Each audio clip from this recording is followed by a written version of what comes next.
surrendered the home court edge in the West. So far, it's a different story in the East, where the Nets head to Charlotte up 2-0, and the Pistons tonight are going to try to take that same advantage before this best-of-7 moves on to Boston. It's Game 2 from the Palace of Auburn Hills, and we turn it over to Dick Stockton.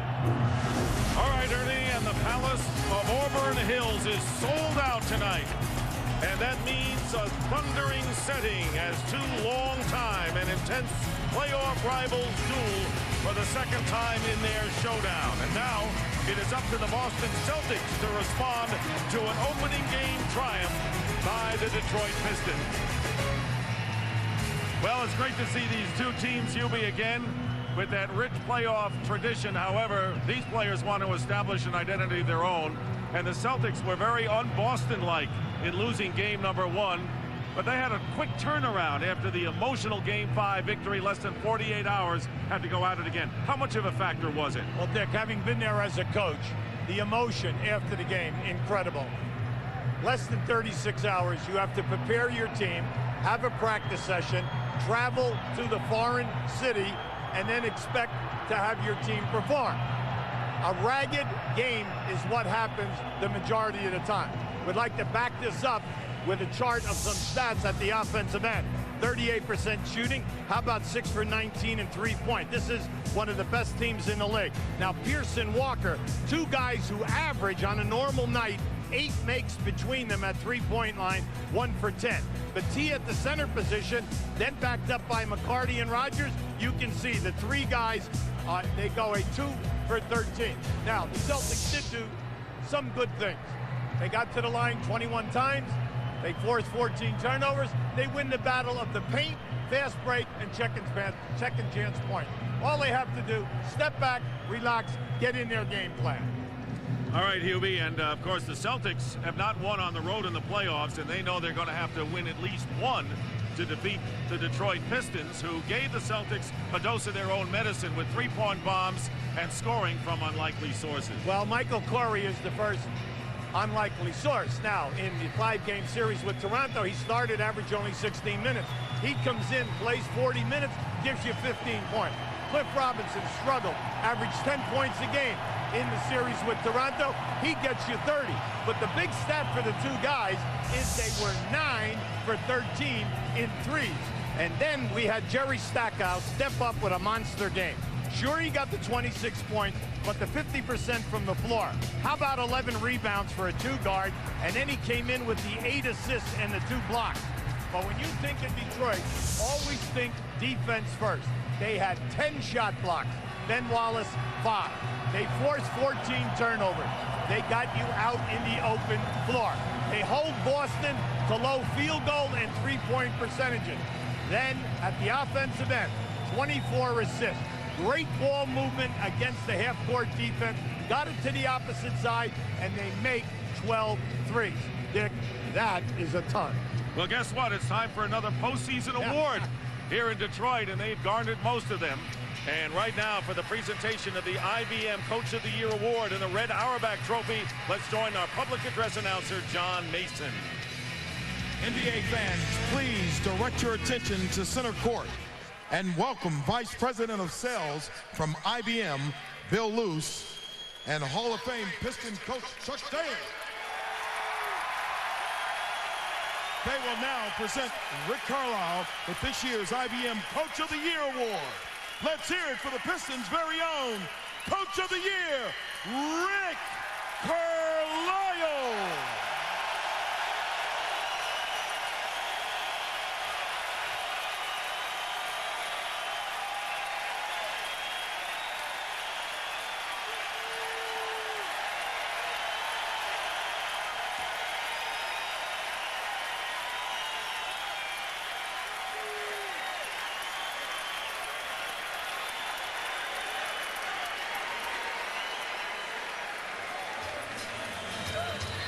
Log on to CNNSI.com. Sports Illustrated at the speed of CNN. Throughout the ages, there has been one hero protecting mankind wherever he is needed. He moves in shadows, cloaked in mystery, And now, he will be called upon yet again to save the world.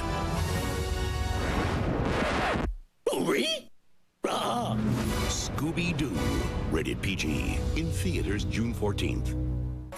2 hours of hard riding, and I was hurting. My legs, my back, it even hurt to pedal downhill. So I took control with Advil. Doctors know that nothing, not Tylenol, not Aleve, nothing's proven stronger or last longer than Advil. Hey, the pain was strong, but Advil's stronger. You have the strength to get rid of pain. Take control. Take Advil. Wouldn't you like to see boxing the way it used to be? With hungry kids, no frills, and big dreams?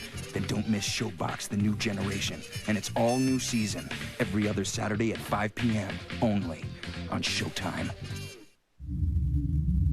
A leader on site meets the leader online.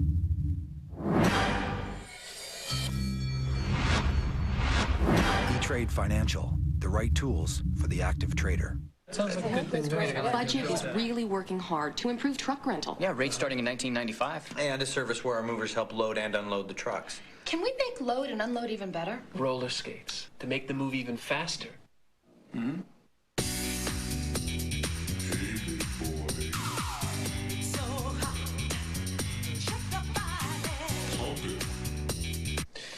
They don't need roller skates. Yeah, no, not roller skates, but load and unload. Is that your idea? That's a terrific idea. Are you at peace? Can you sleep at night, knowing what I'm about to do? In the end, can you look me in the eye, knowing I'm the judge, jury, and executioner? WWF Judgment Day, presented live by 1-800-CALL-ATT, Sunday, May 19th on pay-per-view.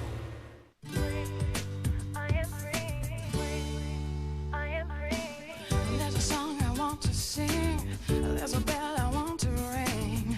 Every place that I go, it's easier with you. I am free, free to express myself around the world and on Main Street. I am free to live my dream.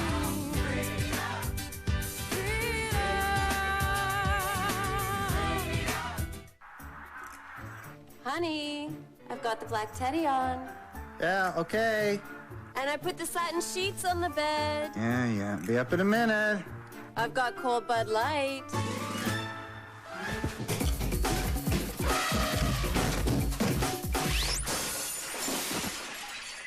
Ow. Honey? For the great taste that won't fill you up and never let you down. Steve? Debbie?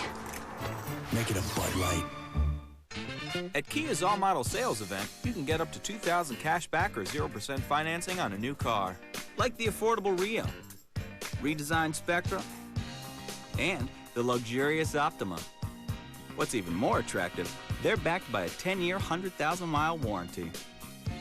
They're here for the all-model sales event? Mm-hmm. Did you tell them all-model means all car models? Good man. So hurry down to Kia's all-model sales event and get up to $2,000 cash back or 0% financing. The Palace is rocking as we get set for Game 2, the best of 7 between the Celtics and the Pistons. Right now, let's take a look at tonight's starting lineups presented by Circuit City. And the same group, it'll be Antoine Walker, Eric Williams, Tony Battie, with Paul Pierce and Kenny Anderson for Boston. Michael Curry, Ben Wallace, Clifford Robinson up front for the Pistons, with Jerry Stackhouse and Chucky Atkins at guard. And right now, let's send it over to the third member of our team, Heather Cox. Dick, in the Celtics' first round, Paul Pierce had what he considered to be a subpar performance, then turned around for a 46-point annihilation of the 76ers. Well, in Game 1 of this series, Pierce was frustrated. Just 17 points on 17 shots. And now Pierce is in that position where he can become a little bit dangerous. And today, what was a war on the court turned into a war of words. We played a poor game last game, and we still had a chance to win in the fourth. So, you know, I just feel confident in my ball club that we're a better team. You know, they are a talented team, and you know, but we happen to believe our guys, you know, have have some talent too, and you know, that's why you play these games, to find that out. Oh yeah, I mean, when anyone's talking trash, you want to shut them mouth. So hopefully, at the end of this series, we'll be the ones doing the talking. And Paul's comments seem to have added a little fuel to the Pistons' fire as well. Only time will tell how the comments will motivate both these teams tonight. Dick, back to you. All right, Heather. Paul Pierce, who is under 20 points for the first time in the playoffs, and everyone knows he is going to come out aggressive for the start of this game. And it was really un-Celtic-like on Sunday, and we'll see what the Pistons do in response tonight. The officials working game 2, Bernie Fryer, Jack Nees, and Mark Wonderly. Major matchup for Detroit. Cliff Robinson not only scored the 30 points, but he gave you 46 minutes, and the matchup is Antoine Walker. Cliff Robinson must stay out of foul trouble, because if he goes out of the game, Detroit has a tough cover with Walker. And you know the Boston Celtics live and die by the threes, and they died by the three-point shooting. 6 of 19, as Hubie mentioned. Walker and Pierce 1 for 10, and that is a staggering number as we go over that again. The thing to watch out for in this series, remember, is that both teams launch a ton of threes. In the playoffs, the Celtics are averaging 24 a game, the Detroit Pistons 20. And as we get started, we want to welcome those watching in Canada on TSN. There's the three-point story. The Celtics #1 in the league, the Pistons 5th. And they set a club record in the playoffs with the 12 three-pointers, and Clifford Robinson tying Bill Laimbeer's playoff record by making 6 of them. So Bernie Fryer will toss it up underway. Celtics in their traditional green controlling the tip. Now the Celtics would like to take advantage of Stackhouse and Barry anytime that they match up with Williams or Pierce in the post area. And they're looking for Walker inside, but Curry doing a good job preventing that pass. Now Bateen putting it up with 6 on the shot clock, and the rebound by Stackhouse. Once again, 2 good offensive rebounding teams. Naturally, Detroit with Ben Wallace up front, but the Celtics are extremely active. So Atkins and Anderson, the point guard matchup. 10 on the shot clock. Looking inside for Clifford Robinson. Did he explode in game 1? And going to the hoop with an off-balance shot. That was a pretty good look. The main thing right now for Detroit, try not to give up fast break baskets. The transition game is big, and that's a major problem. Antoine Walker has already equaled his three-point output from game 1. See that stat where Walker and Pierce make 8 a night. That's over a full season, and also in the playoffs. That's why 1 for 10 was just, you know, kind of mind-blowing for anyone who follows the game. Stackhouse misses from the corner, and he is defended by Paul Pierce, and not Eric Williams to start this game. So Pierce draws the tough assignment. Minute and a half gone by, 3-0 in favor of the Boston Celtics. And Pierce backing in against Stackhouse. Extra pass for 3. Williams hitting, and it's 6-0. Now, during the playoffs, Eric Williams, a guy that people will give that jump shot to, is shooting 70% in threes. That's the 8th three that he has made in the playoffs. He was a 29% three-point shooter during the regular season. That's right. But, you know, it's not his game, Dick. His game is slashing off the dribble and then posting up. We have an interesting chess match going on here now, mainly because of a Stackhouse and then John Barry when the bench comes in. Can they stop Eric Williams down inside, or a Paul Pierce on a switch? Atkins pulling up, and the rebound by Eric Williams. So the Pistons shut out in the first 2 minutes of this game. Walker going to the hoop and hitting over Robinson. Antoine Walker gives the Celtics an 8-0 lead. Now Antoine got up 22 shots in game 1. He only made 7, so he did not shoot a high percentage. The key factor is he got the shots up, so he knows he's going to get his shots. Main thing for him, just relax, hit a good percentage. Here is Stackhouse getting in front of Pierce, and a foul is called as Anderson and Pierce, and it looked like Pierce got him on the back of the neck. So Pierce, who picked up 2 fouls and had to leave the game with 7 minutes to go in the first half on Sunday, which limited his time, picks up his first tonight. Whoever picks up Stackhouse, you always are looking to go back. defensively because he wants to get to the rim off the dribble. The thing you do not want to do is putting on the line. He's shooting it over 90% in the playoffs. And that is good for 10th place in the playoffs, and he has gotten to the line a good deal here in both series. So Boston Sharp starting out 3 of 4 from the field, including a pair of threes. Kenny Anderson and the follow by Tony Battie, and the Celtics up by 8. Now, this is a major concern for Rick Carlisle. Kenny Anderson off the dribble. He had 17 points in game 1, and you saw how easily he got into the paint and finished off that shot. You say, well, he missed the shot. The main thing is he got to the rim. And Michael Curry picks up where he left off when he scored 15 points on 3 for 3 from beyond the arc. And it's a 10-5 Celtic lead. Well, Michael is a team leader out there. He's out there for defense. So any bonus that you get in points is a major plus. And Battie missing from the perimeter, but the offensive rebound by Pierce. And Eric Williams feeding Pierce. And Tony Battie, 12-5 to score. Good feed from Eric Williams, and Rick Carlisle calls the timeout. Yeah, good timeout right now. He's got to regroup. Right now, the Celtics are beating his team off the dribble, forcing the defense to break down.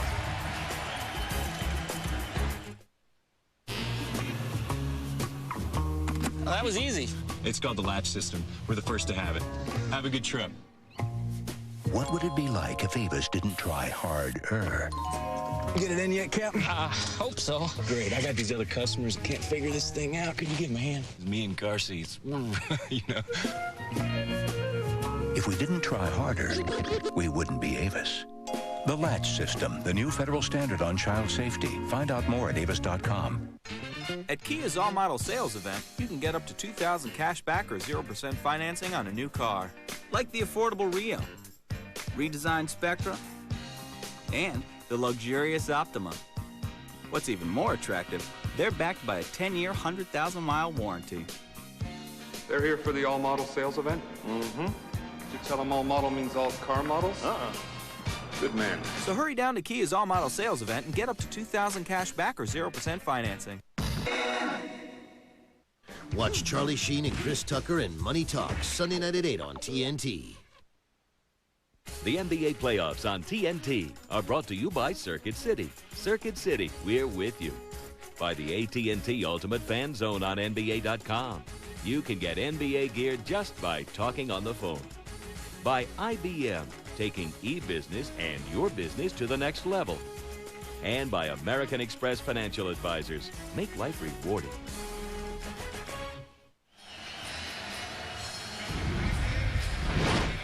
We'd like to give you a major concern of the Detroit defense. Right here, Kenny Anderson is running a reverse dribble. As he comes right down in this area, he's ahead of Atkins. That forces Wallace to come over and help.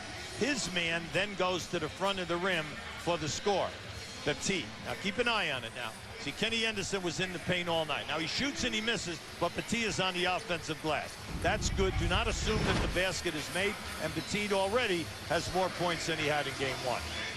And he was one of the people you pointed out that didn't come up with any offensive performance, but already with 4 points. And the Celtics unquestionably start out a different team than they did in game 1.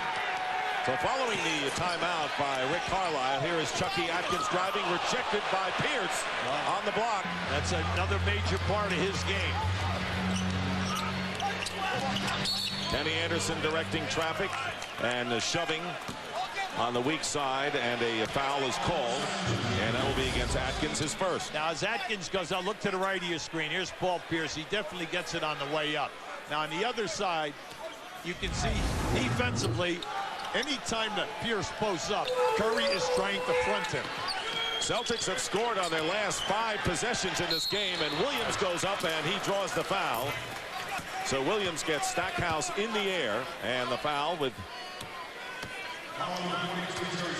the Celtics leading by 7. So Stackhouse with his first foul. Tomorrow on TNT, it'll be game 3 between the New Jersey Nets and the Charlotte Hornets as the venue moves to Charlotte with the Nets leading 2-0. Followed by game 3 of the exciting Mavericks-Kings series in Dallas. And then Friday on TNT, game 3 of this series with the Pistons and Celtics beginning at 7:30, followed by the Lakers and Spurs from the Alamo Dome. And that series surprisingly tied at 1-1, and the Spurs probably feel they should be up 2-0. In any event, 13-5, Boston in front with under 8 minutes to go first quarter. And Pierce is blanketing Michael Curry right now. 9 on the shot clock. Clear out for Curry. Anderson shadowing Atkins. Weak shot put up, and the ball knocked out of bounds. Last touch by Wallace. Now, you can see right there, that was a great defensive stand by the Boston Celtics. Quick feet, great rotations, everybody on the same page, getting out on the three-point shooters and forcing them to put the ball down on the floor. Again, this is a different Boston team, and Pierce, definitely aggressive, forces Michael Curry into the foul, and it'll be Curry's first. In the early going, Boston's game plan being executed perfectly. Take the Detroit guys off the dribble. Also, post up, take advantage of their guards, their smaller guards. Pierce knifing his way in. And the Celtics opening up a 15-5 lead, and Pierce has scored his first points of the game, but he's done a lot more for his team. Atkins for three, and the loose ball, it'll be against the Pistons, who start out 1 for 7 from the field, trailing by 10 points, and Wallace committing the foul. Now, Detroit's struggling, there's no doubt about that. They're also forcing up some shots, and they're not getting really good looks out of the half-court offense. 5 minutes have gone by in the first quarter of game 2. Pistons winning the opener, and Pierce stepping back. Rebound by Stackhouse. Celtics have scored on 7 possessions in a row. Stackhouse, and they're going to need him tonight. He had 26 points on 50% shooting in game 1. Well, you love to see it. Anytime that you're in transition, he was even trailing the entire play because he can take his man off the dribble, get in the paint. And on the pick and roll, Anderson was looking for Tony Battie. Here's Walker, open for 3. And Walker, hitting his second three-pointer, has 8 of the Celtics' 18. Now, during the season, Walker attempted 8 a game. During the playoffs, he's attempting 8 a game. That is part of his makeup. And he's so difficult to guard off the dribble as well as in the post. Good pass from Robinson out to Atkins, and now Stackhouse coming up and hitting the 3. So Stackhouse has 7 of the Pistons' 10 points, but they trail by 8. Yeah, he has it going right now. He has a lot of confidence. He's very streaky from the outside. Kenny Anderson driving to the basket as he did in game 1 to get most of his points is fouled by Chucky Atkins. That'll be the second personal foul on Atkins, and Rick Carlisle will go to the bench for Damon Jones right now. When you watch the Celtics play, you know that Anderson can take his man off of pick and rolls from the wings. But they also isolate him like they have already done twice in this quarter, and he's quick off the dribble. Anderson hitting his first free throw. The Celtics bringing in Rodney Rogers, who scored 8 points, but hit 2 threes. Rogers coming in the game, replacing Tony Battie, who contributed 4 to the Celtic early call. Now, this changes the matchups when you look at Detroit. Ben Wallace must guard Rodney Rogers. Rodney Rogers is not a low post guy. Rodney Rogers is a perimeter three-point attempt guy. He likes the 17 to 22-foot game. Well, that takes Ben Wallace with the shot blocking a rebound away from the glass in the lane. And Wallace had 5 blocks in game 1. Here is Stackhouse shooting over Pierce. In and out. Wallace tries to bat it out, but it goes into the hands of Pierce. Pistons back defensively, but you never know it by the way Pierce just glides in for his second basket. If I'm on the Detroit staff, I'm upset right now. I just cannot believe my guys, because they are breaking us down so easy by keeping their dribble to the third bounce. The third bounce is getting them the layup. I mean, there were 3 defenders back there, and Pierce went through them. Wallace got a hand on it. 5 on the shot clock. And here is Jones from 3. The offensive rebound by Wallace with a new clock for Detroit. Now, that was their first offensive rebound this quarter. Stackhouse with the basket and the foul. So Jerry Stackhouse taking the responsibility with his team trailing. He has 9 and will go to the line. Well, you love it when the guy, the main scorer, is on fire, and especially early when your team gets down big. Now, he is being fearless right now because he's taking you into the paint. He's making it happen. He's getting the field goal, or he's getting to the line. Eric Williams committed that foul on Jerry Stackhouse, who has scored 10 of his team's 13 points. Rodney Rogers, that's what he does best, but he comes up short on the 3, and Stackhouse bringing it up. It is a 9-point lead for the Celtics, who have led all the way in this first quarter. Here is Clifford Robinson with a drive, and it's his first points of the game after the big 30 on Sunday. I like what we're seeing here tonight. Guys are not settling for the long shot. What they're doing is they're catching, giving a ball fake, and getting into the paint with the dribble. And here is Williams, who slips and loses the ball out of bounds as the Pistons are making their first run of the game. Yeah, I like that strategy, Coach. Go right at Stackhouse, force Stackhouse to work hard defensively, and who knows, you might get him with a couple of quick fouls here. Damon Jones to Stackhouse, missing the 3 from the corner, and the Celtics try to steady and weather this rise, and Rodney Rogers misses the layup attempt. Yeah, Ben Wallace got a piece of that. That was good defense by Ben Wallace. Whoa, Ben Wallace just said something to Bernie Fryer. Bernie Fryer almost blew the whistle. He put it in his mouth, and then he stepped back from the play. And very lucky that Wallace did not get hit with a technical foul. 2 and you're gone, and can't afford that with the top rebounder in the league and the leading shot blocker as well. Timeout, 3:48 remaining in the first quarter. It's been a furious pace with the Celtics leading. Get me undercover, brother.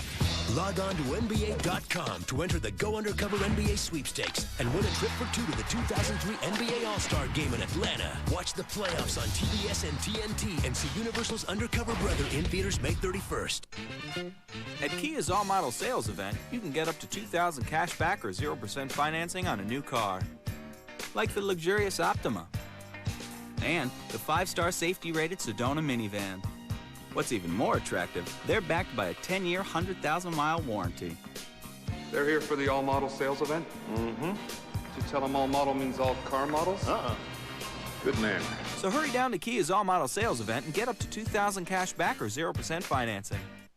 America is still strong, and we salute the backbone of our economy, the independent small business owner. Now you can gain independence, make big money, and have the time to enjoy it. Call Teleking Communications Corporation, 1-800-207-7677, and discover an incredible offer to run your own wholesale distribution business. This high-profit opportunity is the American dream. Be your own boss, work part-time or full-time, and earn big money with no direct selling on your part. Get all the facts now on how you can take advantage of this turnkey operation. Availability in your area may be limited, so call today. Teleking will help you increase your income and give you the freedom to enjoy the things that make America great. Operators are standing by to help you. The call is free, and there's no obligation. Take charge of your life, earn big money, and have the time to enjoy it all. Teleking. For your free brochure and video, call 1-800-207-7677 now.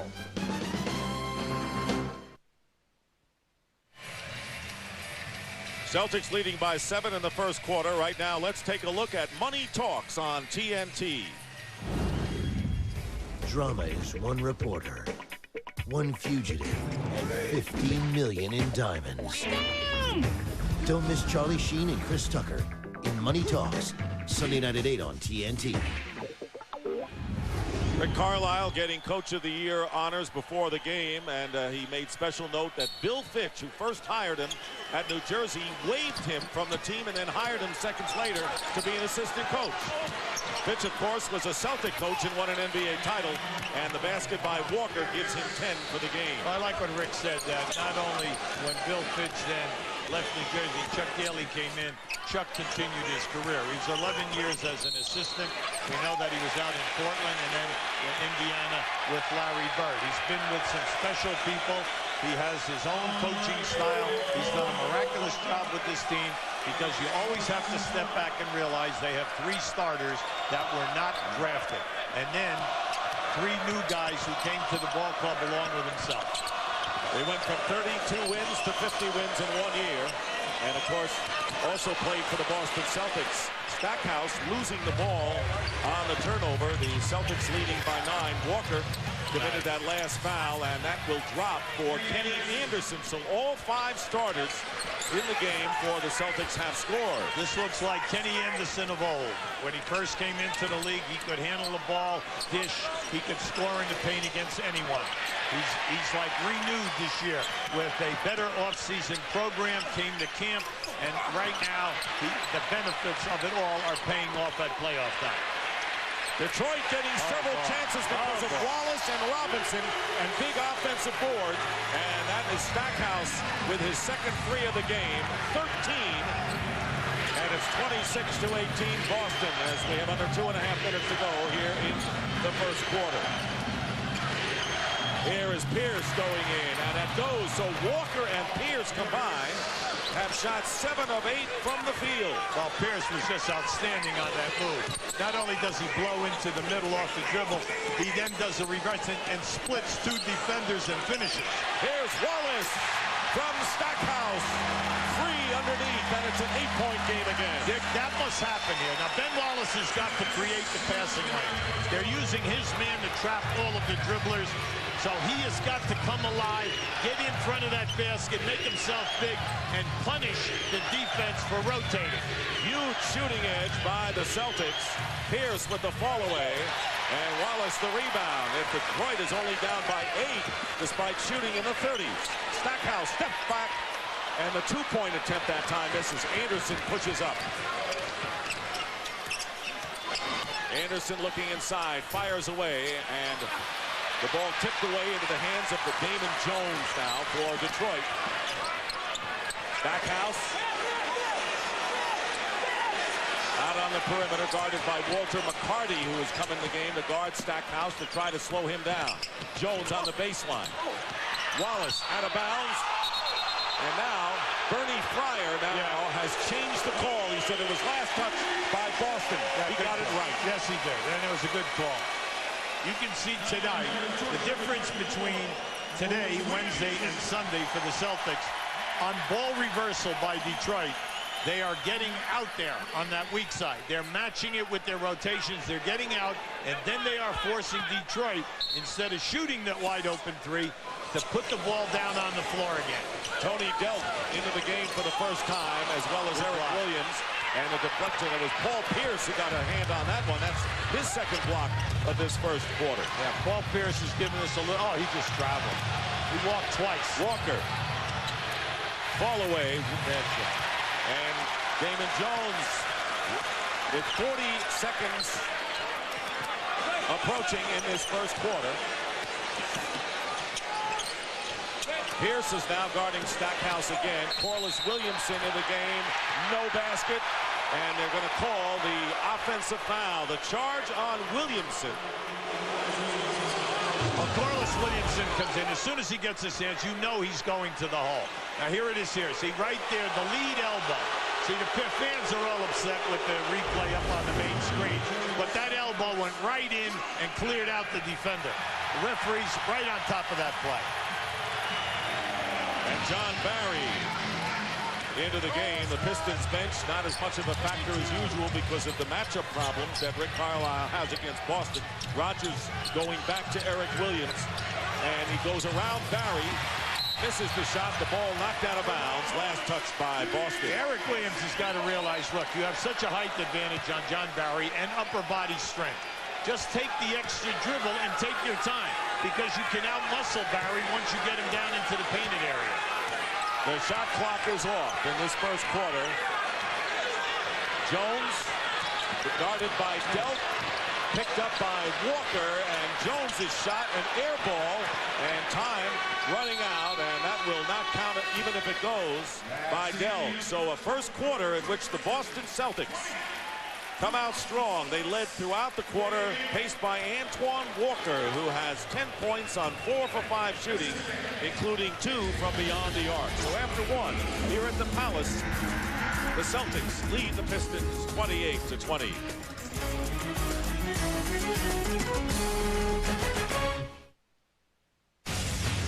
TNT's hit original drama returns with a special 2-hour season premiere. Police, hold it! All units, shots fired! She's got battle skills that are supernatural. This June, New York's toughest cop is back. See the 2-hour season premiere, Witchblade, Sunday, June 16th at 8, only on TNT. I taught him how to do that reverse slam dunk. I taught him the fundamentals. Boxing out. Boxing out.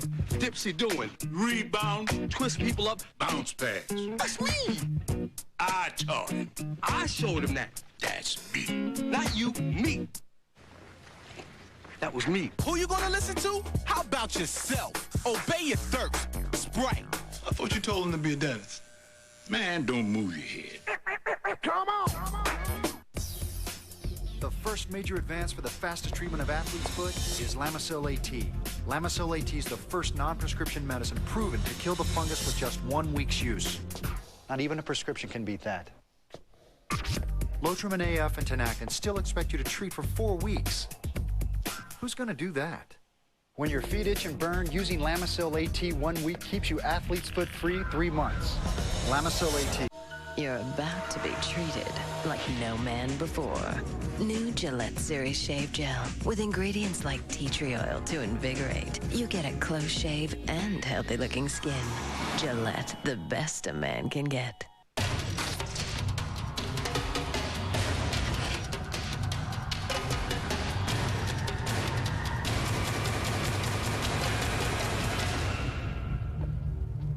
Rated PG-13, now playing everywhere. Boston leading Detroit by 8 as we start the second quarter. Time now for tonight's edition of Armor All White's Spectacular Finish. 103-102 Boston. Charlotte out of timeouts. Here's Morning, the shot. Good! Game over! And that signaled the start of some empty years for the Boston Celtics. It was Kevin McHale's last game. Larry Bird had retired the year before. But now the Celtics back and the Pistons back in the playoffs. As you look at the shooting, Celtics at 52%, hitting 3 of 4 from threes, and the Pistons at 33% as we start the second quarter. Clifford Robinson off the mark with a 3. Rogers the rebound. Now with Detroit, Stackhouse is doing a nice job, but the other 4 starters have got to step up here right now. They're struggling, and they're not getting what you would call great looks. Here is Eric Williams, defended by Corliss Williamson down low. And the crossover move by Eric Williams, who has 6. Now that you know is going to happen. Carlisle is coming with Williamson at that small forward position to match up with Eric Williams. Eric Williams has got to take it to him. John Barry, Damon Jones, Williamson along with Wallace and Robinson. And Williamson from the corner missing, and a 10-point Boston lead. They have the ball.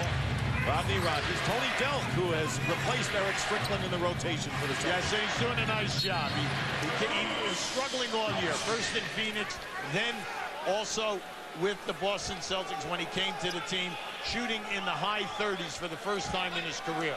But he's coming out of the slump right now, and in game 1, he came off the bench. He was 3 for 3 from the field. So they like him. They like his opportunities, especially the perimeter jet. And they like what Pierce is doing. 8 points. Yeah. So 18 between the two. Walker and Pierce, the great 1-2 punch for the Green. Well, I love what Pierce has given us tonight. He is not setting. He's going right at the defender. So a 12-point lead, largest of the game for the Celtics. And Williamson having trouble finding the mark. Tonight, Dick, the Celtics traps on the dribblers. Very quick and hard traps. Damon Jones guarding Pierce. And now they're going to call Pierce with the foul, and that'll be his 2nd personal foul. So a scenario familiar to game number 1 on Sunday when he picked up 2 in the second quarter and had to come out. Well, if it's going to be an offensive foul at one end, it has to be an offensive foul at the other. And the refs are not debating this at all. There was a quick move. Pierce tried to overpower Damon Jones, and he caught him with that lead shoulder. So Eric Strickland, who did not play, coach's decision in game 1, has come in the game replacing Pierce. Barry gets by Strickland, and a good box out by Rogers for the rebound. Yeah, I'm impressed with the Celtics tonight on their defensive board. Doing a terrific job holding holding Detroit to 1 shot. 1 shot is all the Celtics get on that possession, with Strickland missing from the perimeter. Damon Jones seeing a lot of action here in this first half. Former Celtic, briefly. And Carlos Williams with a great move. Fake Eric Williams out of his shoes. Gets his first bucket. Great move. That's just a low post guy with great quickness. He gave him the fake going into the lane. Drop step power move. Beautiful. Tony Delk controlling, looking for Walker or Williams inside. It's 5 on the shot clock, and they go down. And hitting the floor was Barry, and the Celtics get a basket. It's Rogers, who actually had knocked Barry down with an elbow. Yeah, he did. He hit him right in the chest. Now, I think that there was a little bit of a flop there also with Barry. But that's because I was not receiving the blow. Keep an eye on this to the left of your screen. You see, right, once Rogers gets, there it is right there. A little bit of a jump back, but he definitely cleared him out. Didn't hurt you any.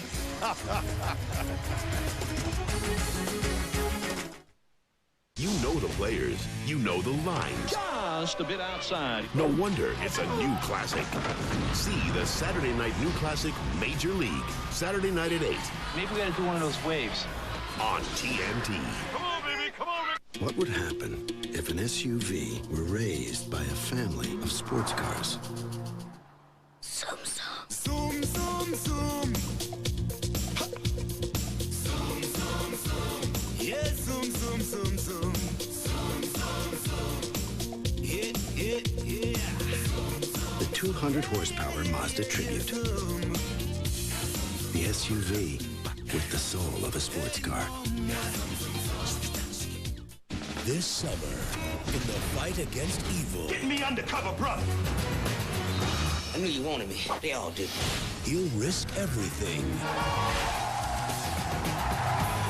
It ain't no thing. and go where no spy has gone before. Would you like to be my friend? Woo! What are you doing with that girl? Sometimes you have to do things you wouldn't normally do, no matter how difficult, how dangerous, how good it might have felt. Ow! Undercover Brother, rated PG-13, at theaters May 31st.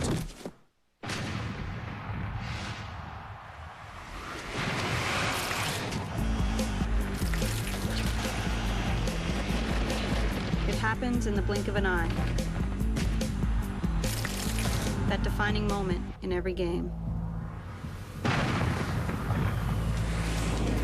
When that moment comes, will you have ice in your veins? It's here. It's clear. New Gatorade Ice.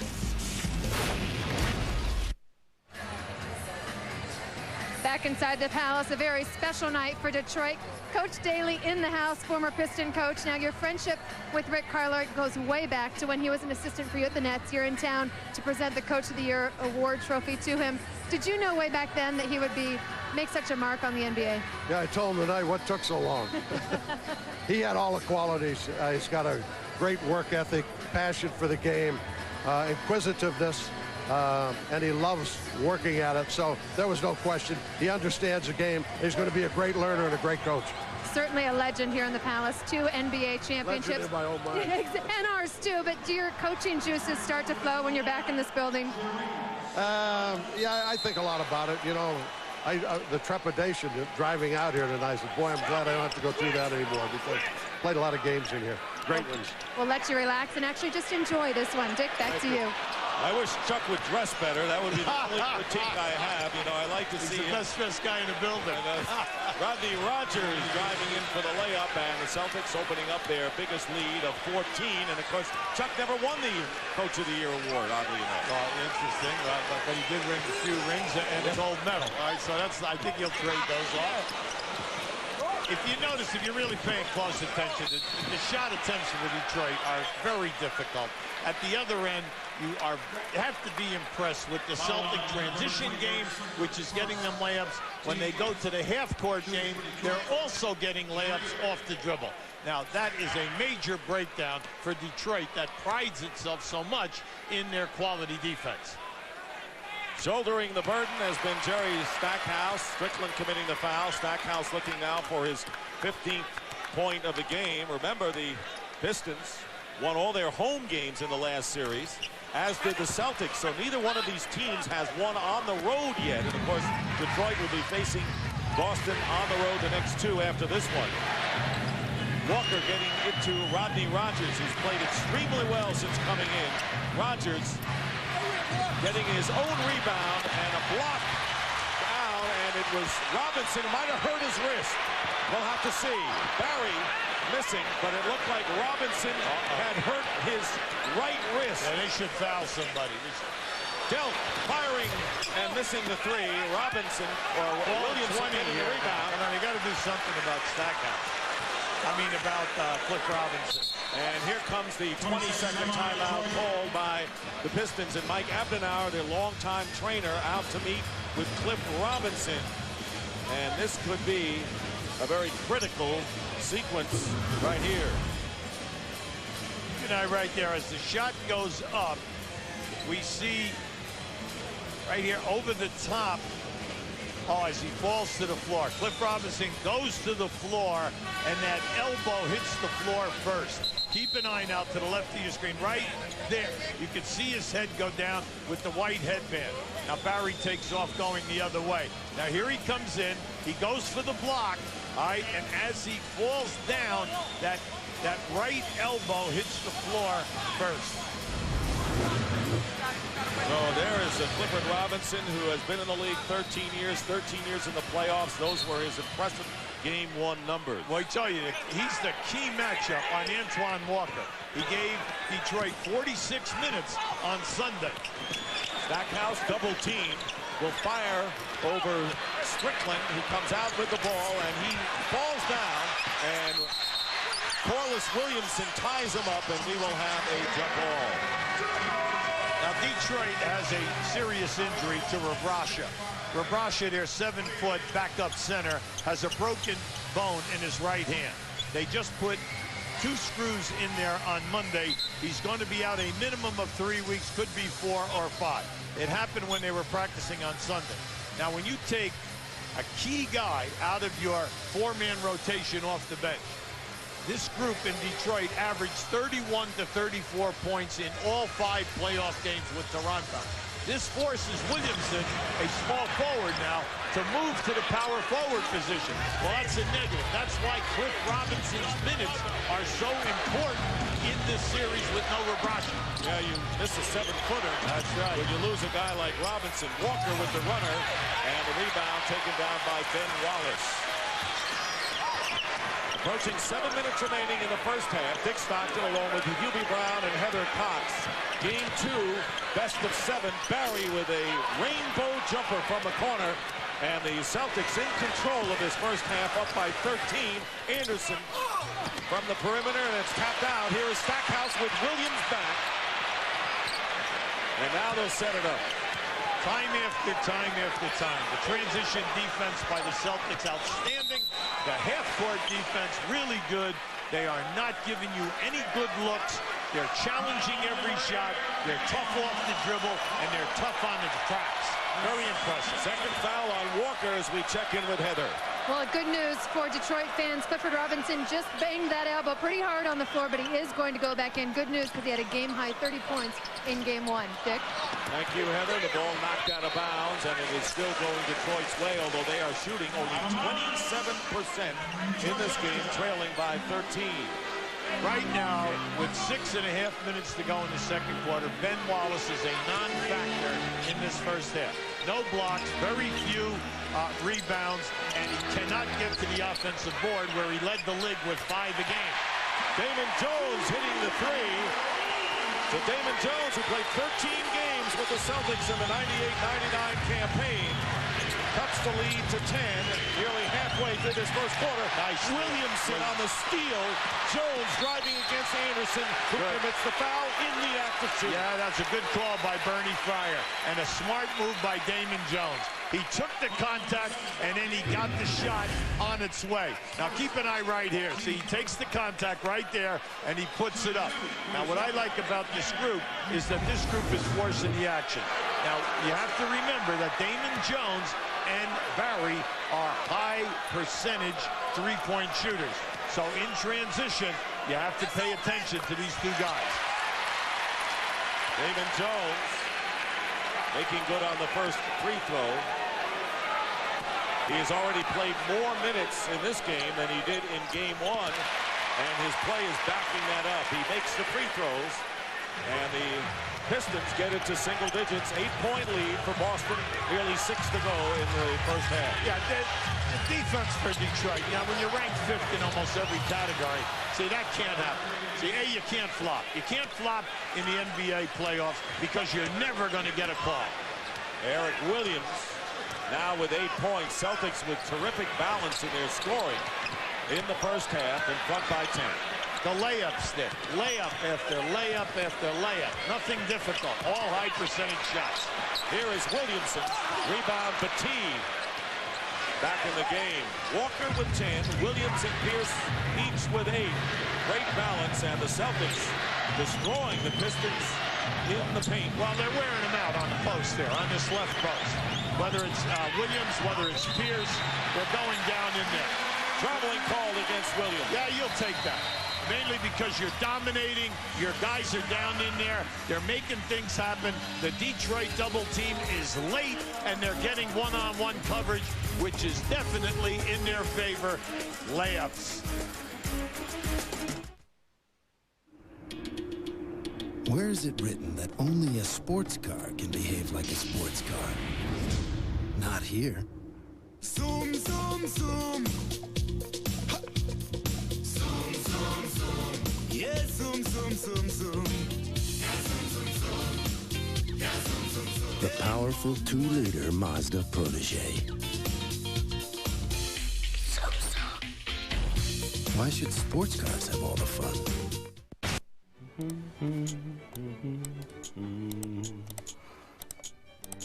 Alert. You have reached the end of the internet. You have seen everything there is to see. Please go back. Now. Experience the joy of DirecTV DSL. Call now and pay only $29.99 per month for your first 3 months. Call 1-877-4DSL-JOY now. I thought you were surfing the internet. Yeah, I finished it. EA Sports Supercross Finals. Now playing in direct ticket pay-per-view and DirecTV. Jeremy McGrath, Travis Pastrana, David Villeman, Ricky Carmichael, and the most competitive riders are back in Vegas for the championships. EA Sports Supercross Finals. Now playing in direct ticket pay-per-view and DirecTV.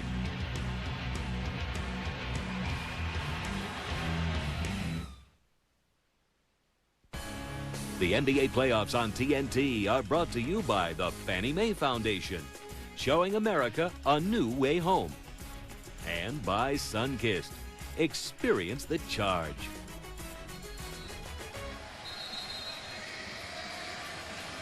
Back here at the Palace of Auburn Hills, and they say Ben for Ben Wallace. Some say Ben and Jerry. And as you look at Jim O'Brien, whose father-in-law, Jack Ramsey, picks the Celtics to win for the second straight series, and he doesn't think it's a joke, or a jinx. But Jim O'Brien, very steady in his first full season as head coach, taking over for Rick Pitino last year, 24-24 to finish the year. He's done an outstanding job. He has the confidence of the players. They have a different style of play. They are a very good top of the circle to the goal defensive team. By bringing in Dick Harder, they changed their defensive principles this year, and it has been rewarded by them jumping up into the top 5 in every defensive statistic.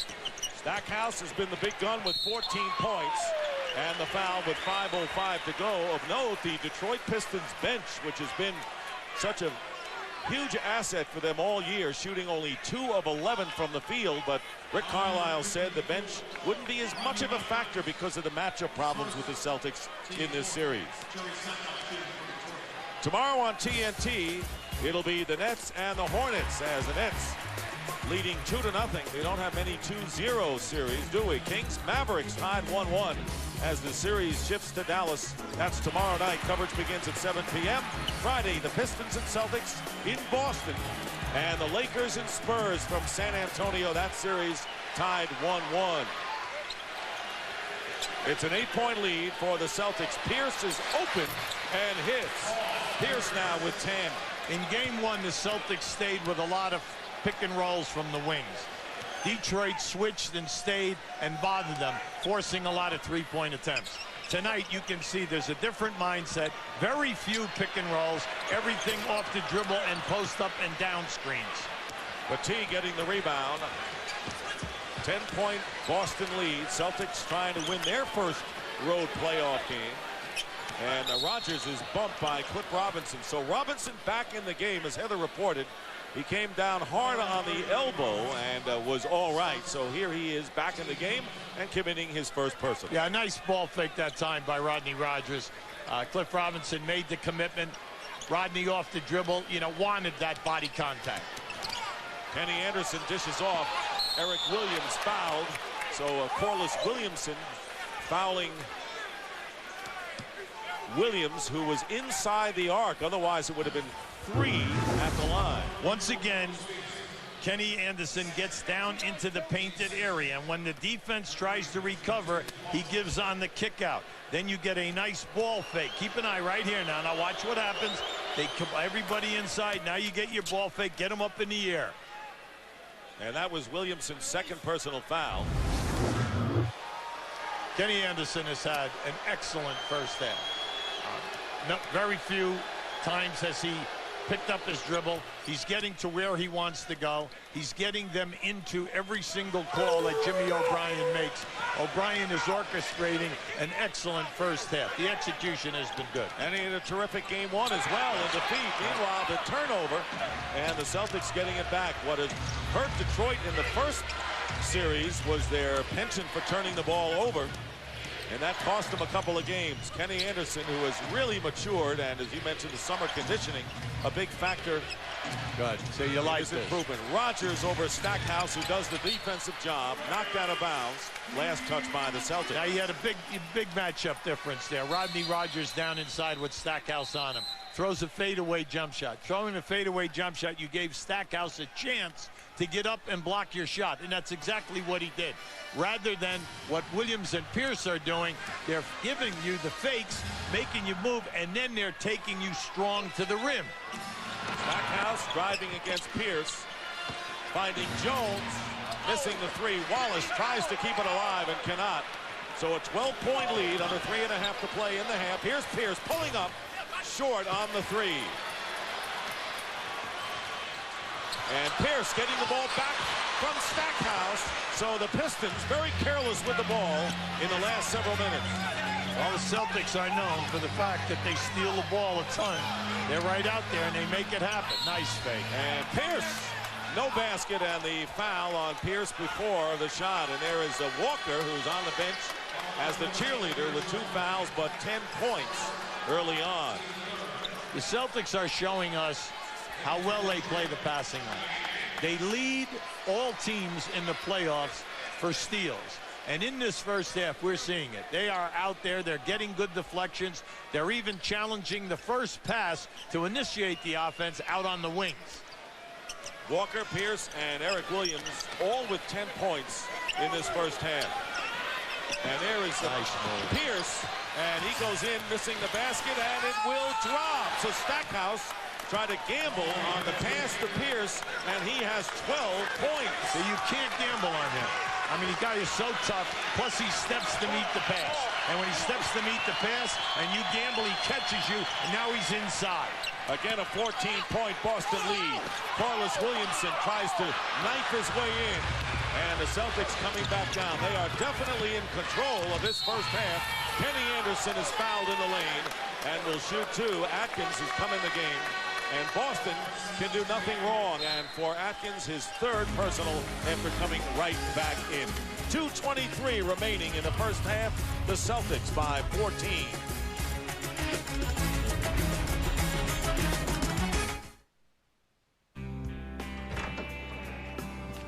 Hey guys, I got someone here who wants to meet you. A dog! A dog? A dog. But you told them we couldn't get a dog until we got the house. Did you hear something from our lender? We got the house. Call the Fannie Mae Foundation for a free guide to help put you on the path to home ownership and for a list of lenders and credit counselors. Hey, you want to see how powerful Sunkiss really is? Watch this. Oh, girls.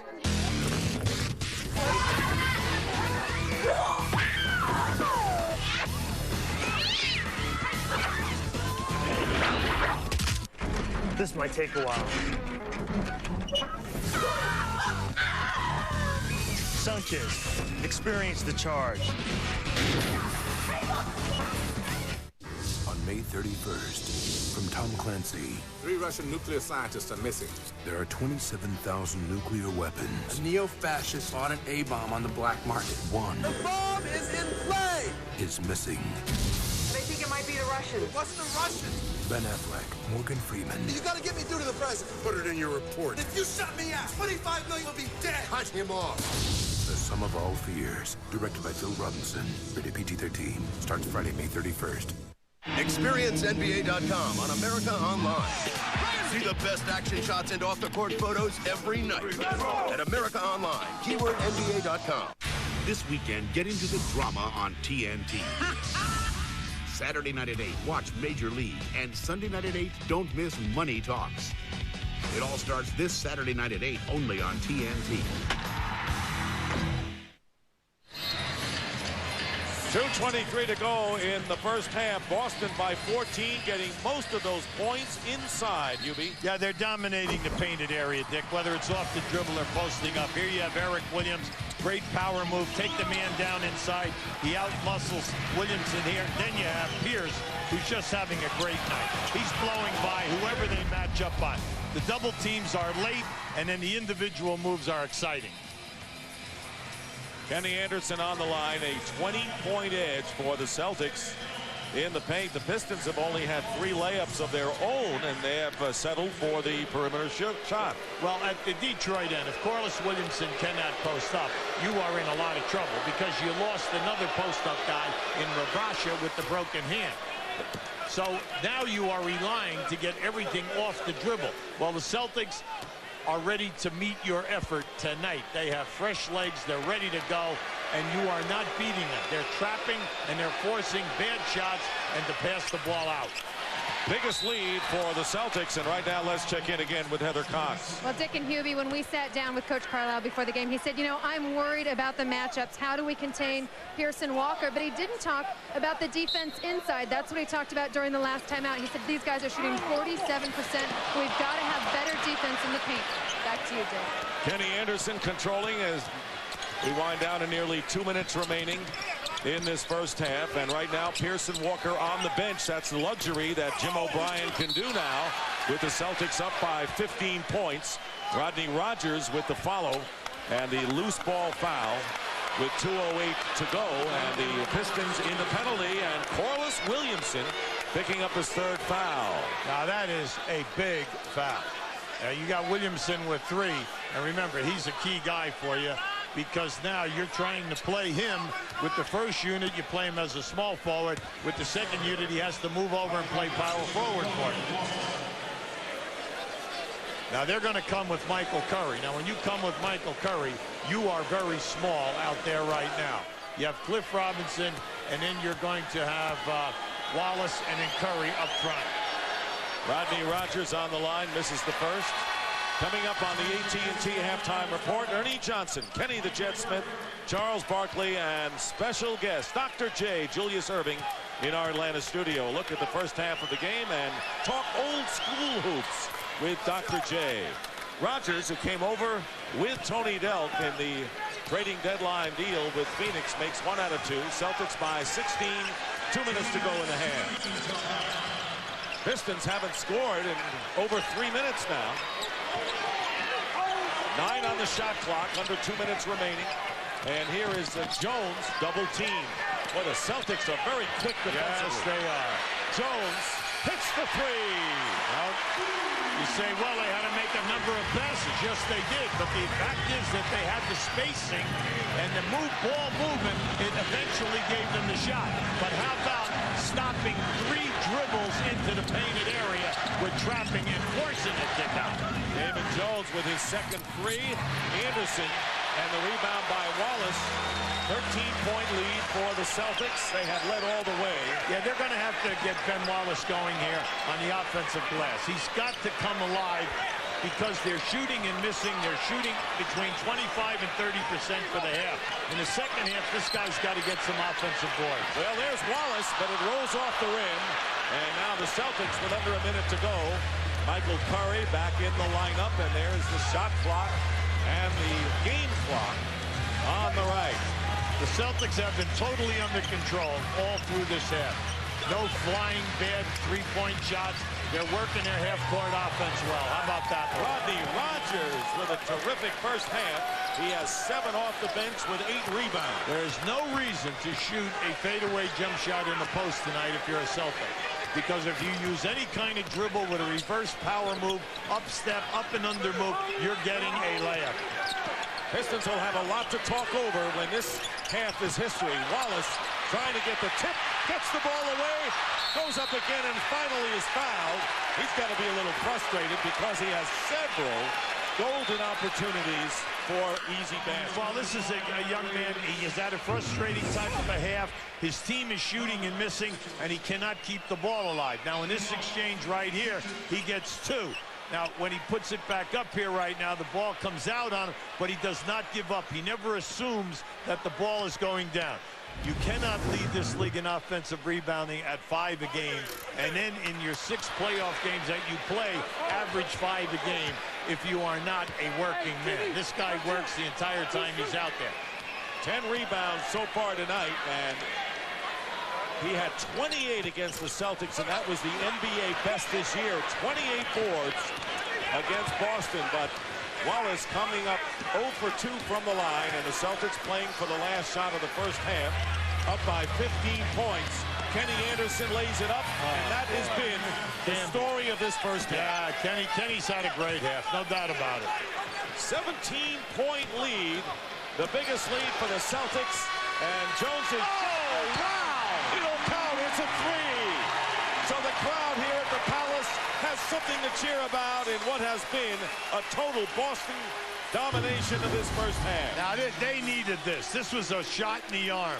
Now, just watch Stamen right here, a high percentage shooter through the year, shot at over 37%. We told you he and Barry have that ability, but they have not had good looks in this first half. Right now, let's send it over to Heather Cox.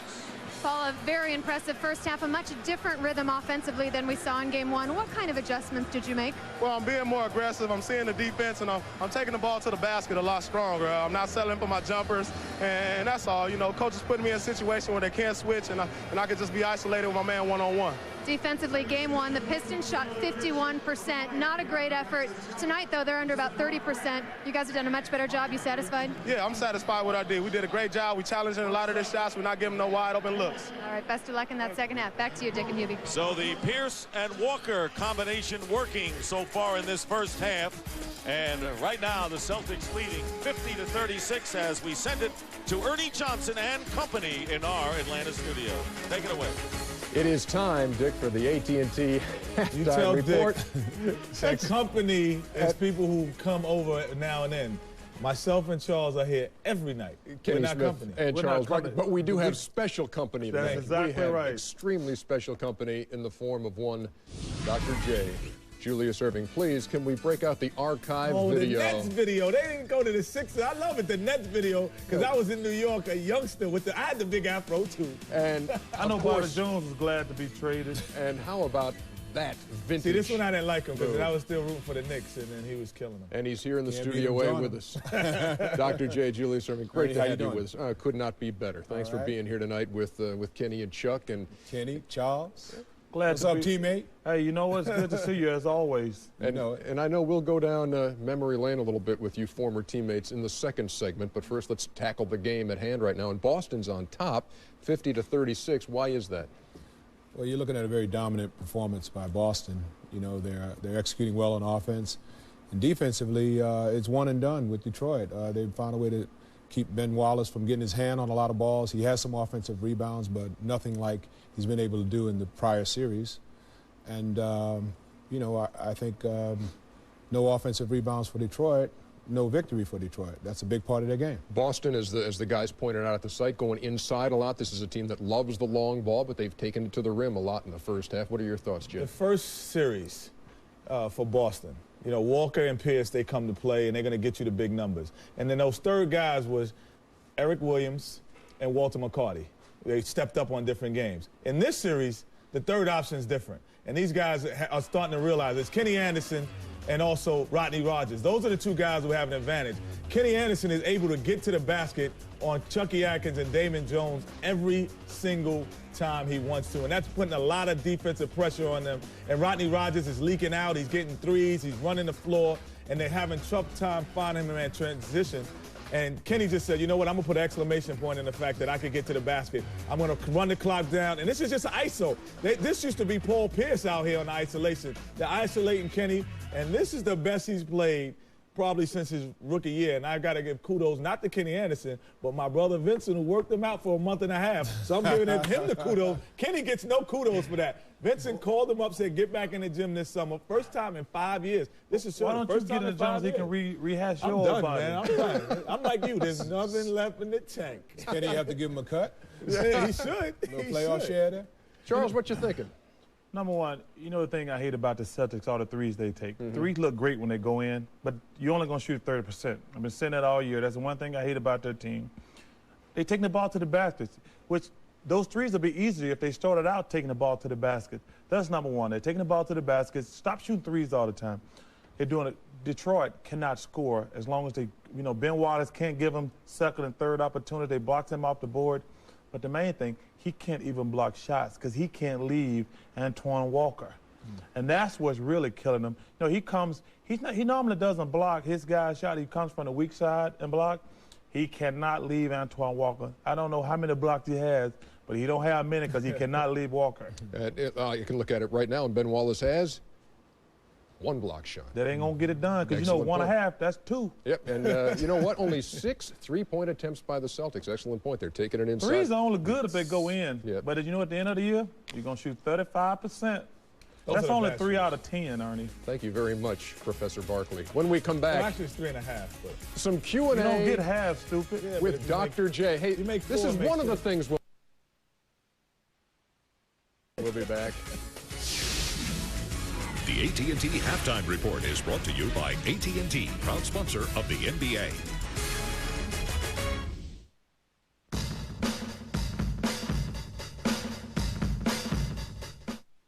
Wouldn't you like to see boxing the way it used to be? With hungry kids, no frills, and big dreams? Then don't miss ShowBox, the new generation. And its all-new season, every other Saturday at 5 p.m. only on Showtime. At the Beef and Bird Cook-Off, does anyone use a gas grill? You couldn't get anybody out here to cook with gas. Definitely want to use charcoal. Because when it comes to flavor... Proven fact that charcoal is better than gas. And the charcoal of choice. Kingsford, for sure. Kingsford Charcoal, because taste is everything.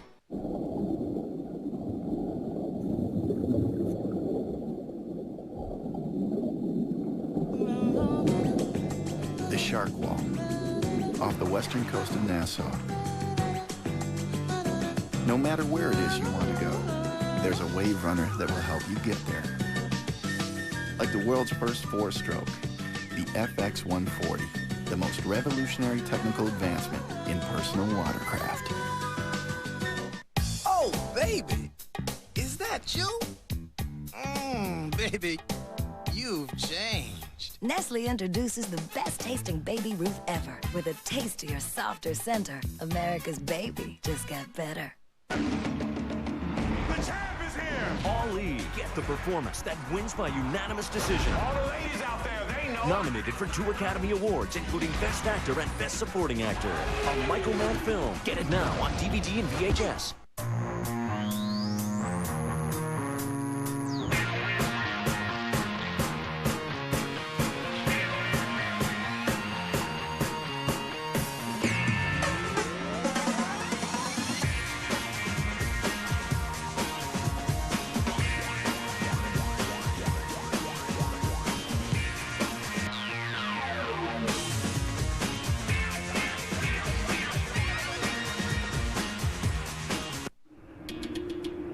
Where is it written that only a sports car can behave like a sports car? Not here. Zoom, zoom, zoom. Ha. Zoom, zoom, zoom. Yeah, zoom, zoom, zoom, zoom. Yeah, zoom, zoom, zoom. Yeah, zoom, zoom, zoom. The powerful 2-liter Mazda Protege. Zoom, zoom. Why should sports cars have all the fun?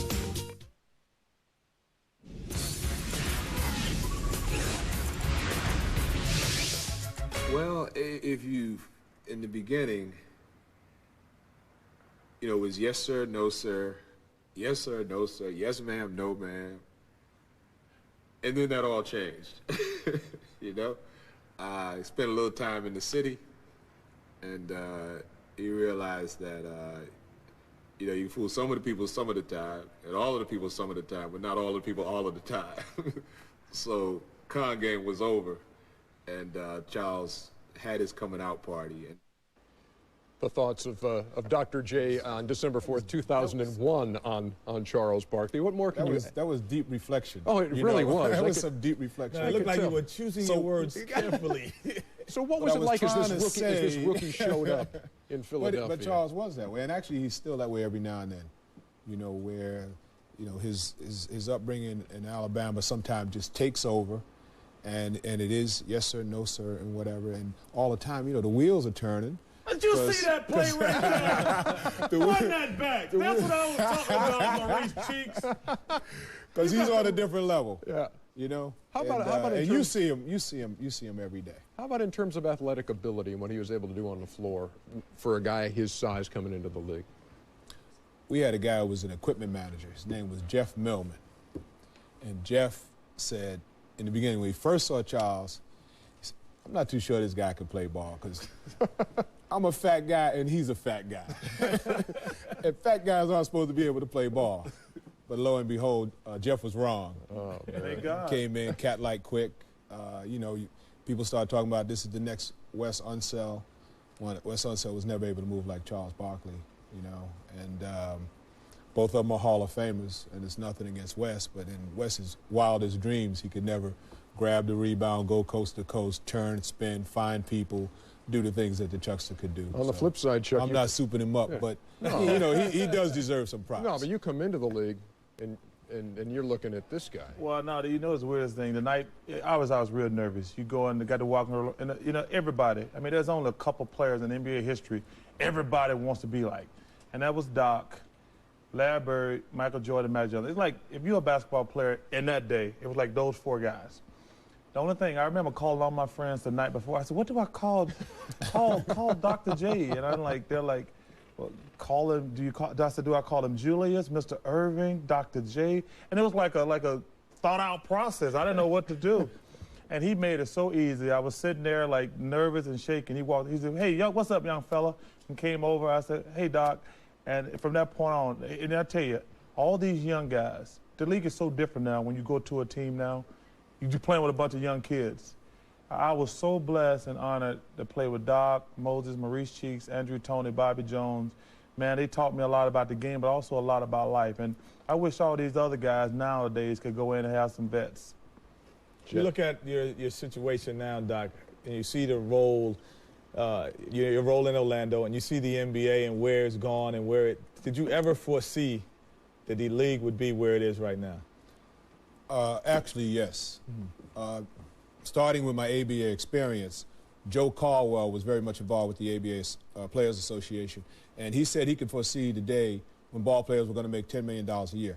This is like in the 70s. So everybody thought he was crazy. And he eventually got blackballed, you know, from NBA and ABA because he stood by some principles that just weren't going to fly at the time. But the predictor was out there, and it boiled down to the players getting more of a fair share of the revenues that were being generated, with them being the main product. And now, you know, it might have gotten a little out of whack, leaning more towards players getting more than their fair share, because there are a lot of players in the league making $4 and $5 million who can't play. There's no question about that. But opportunity knocks, and what are they going to do? Not sign the contract? Right, exactly. They're going to sign the contract. So, so it was predictable that it would get to this point at some point in time. And then, of course, David Stern has done a masterful job in terms of making it a globally accepted sport. Julius Irving, it is a pleasure to have you with us tonight. You'll be here for our post-game show. We'll have much more time to talk. Royalties in the house. You're exactly right. Back to put the finishing touch on the AT&T halftime report in just a second. One more look. Oh, now let's go back to the other play where I got robbed out of 2 points. Was that a goaltender or something? Look at that. He passed right over you. Passed right over me. That's the way it was every time I ran the floor with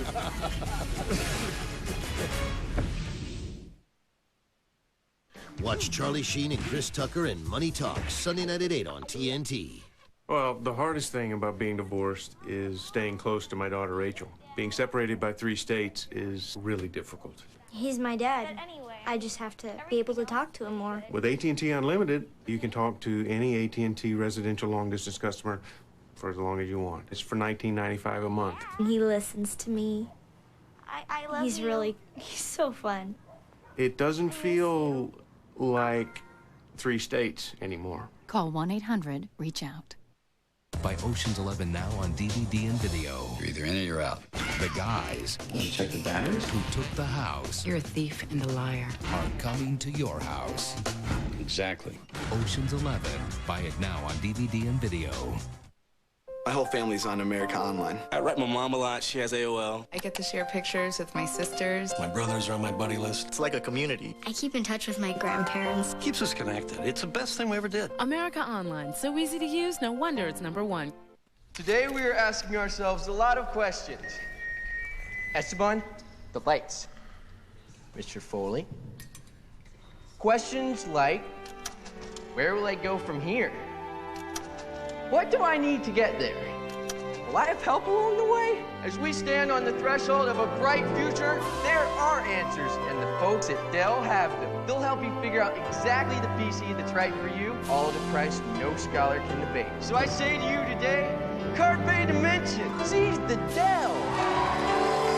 Call or go online now and get a Dimension desktop for just $6.99, featuring an Intel Pentium 4 processor that delivers awesome performance for today's digital media, music, photos, gaming, and beyond. And for a limited time, you'll pay nothing for 90 days. There's great deals on notebooks, too. Steven, keep the line moving.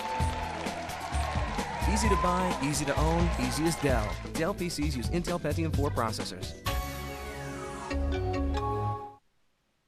This copyrighted telecast of the National Basketball Association is intended solely for the entertainment of our audience, and any retransmission, reproduction, rebroadcast, or other use or dissemination of this telecast, or the pictures, descriptions, or accounts of this game without the express written consent of the National Basketball Association is prohibited. Youngsters, keep an eye on Charles Barkley in this clip. You don't want to do this, don't you? You know, this is a play where you get a ball up soon so you can get the layup. Unless you play with Dr. G and they overthrow you. Nice pass, Andrew Toney. You got it after they went through the net. That's like a little trick. All guys, you get a ball up early so you can get it back. Third quarter on the way. Oh, a lot of times. The AT&T Halftime Report has been brought to you by AT&T, proud sponsor of the NBA. Encourage a lifelong love of reading. Read to achieve.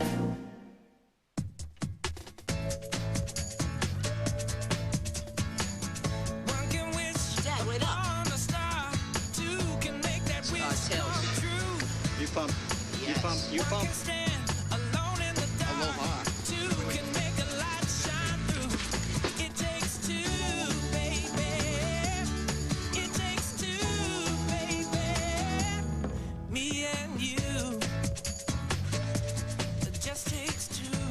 Jim! Hey, Mikey. Here's our TV. 57-inch widescreen. Looks even better than last week. Can we take it home this time? Therein lies the problem, Peter. The minute we take it home, I'm going to see it on sale. You know, with Circuit City's Price Match Plus, you don't have to worry about that. Huh. Don't worry, take it home. Because if you find a lower price within 30 days of purchase, we'll give you back 110% of the price difference. Circuit City, we're with you. Does this mean my video game system can come home too? Hey, babe. Didn't you say you were sure you could do this? Oh, it's not that hard.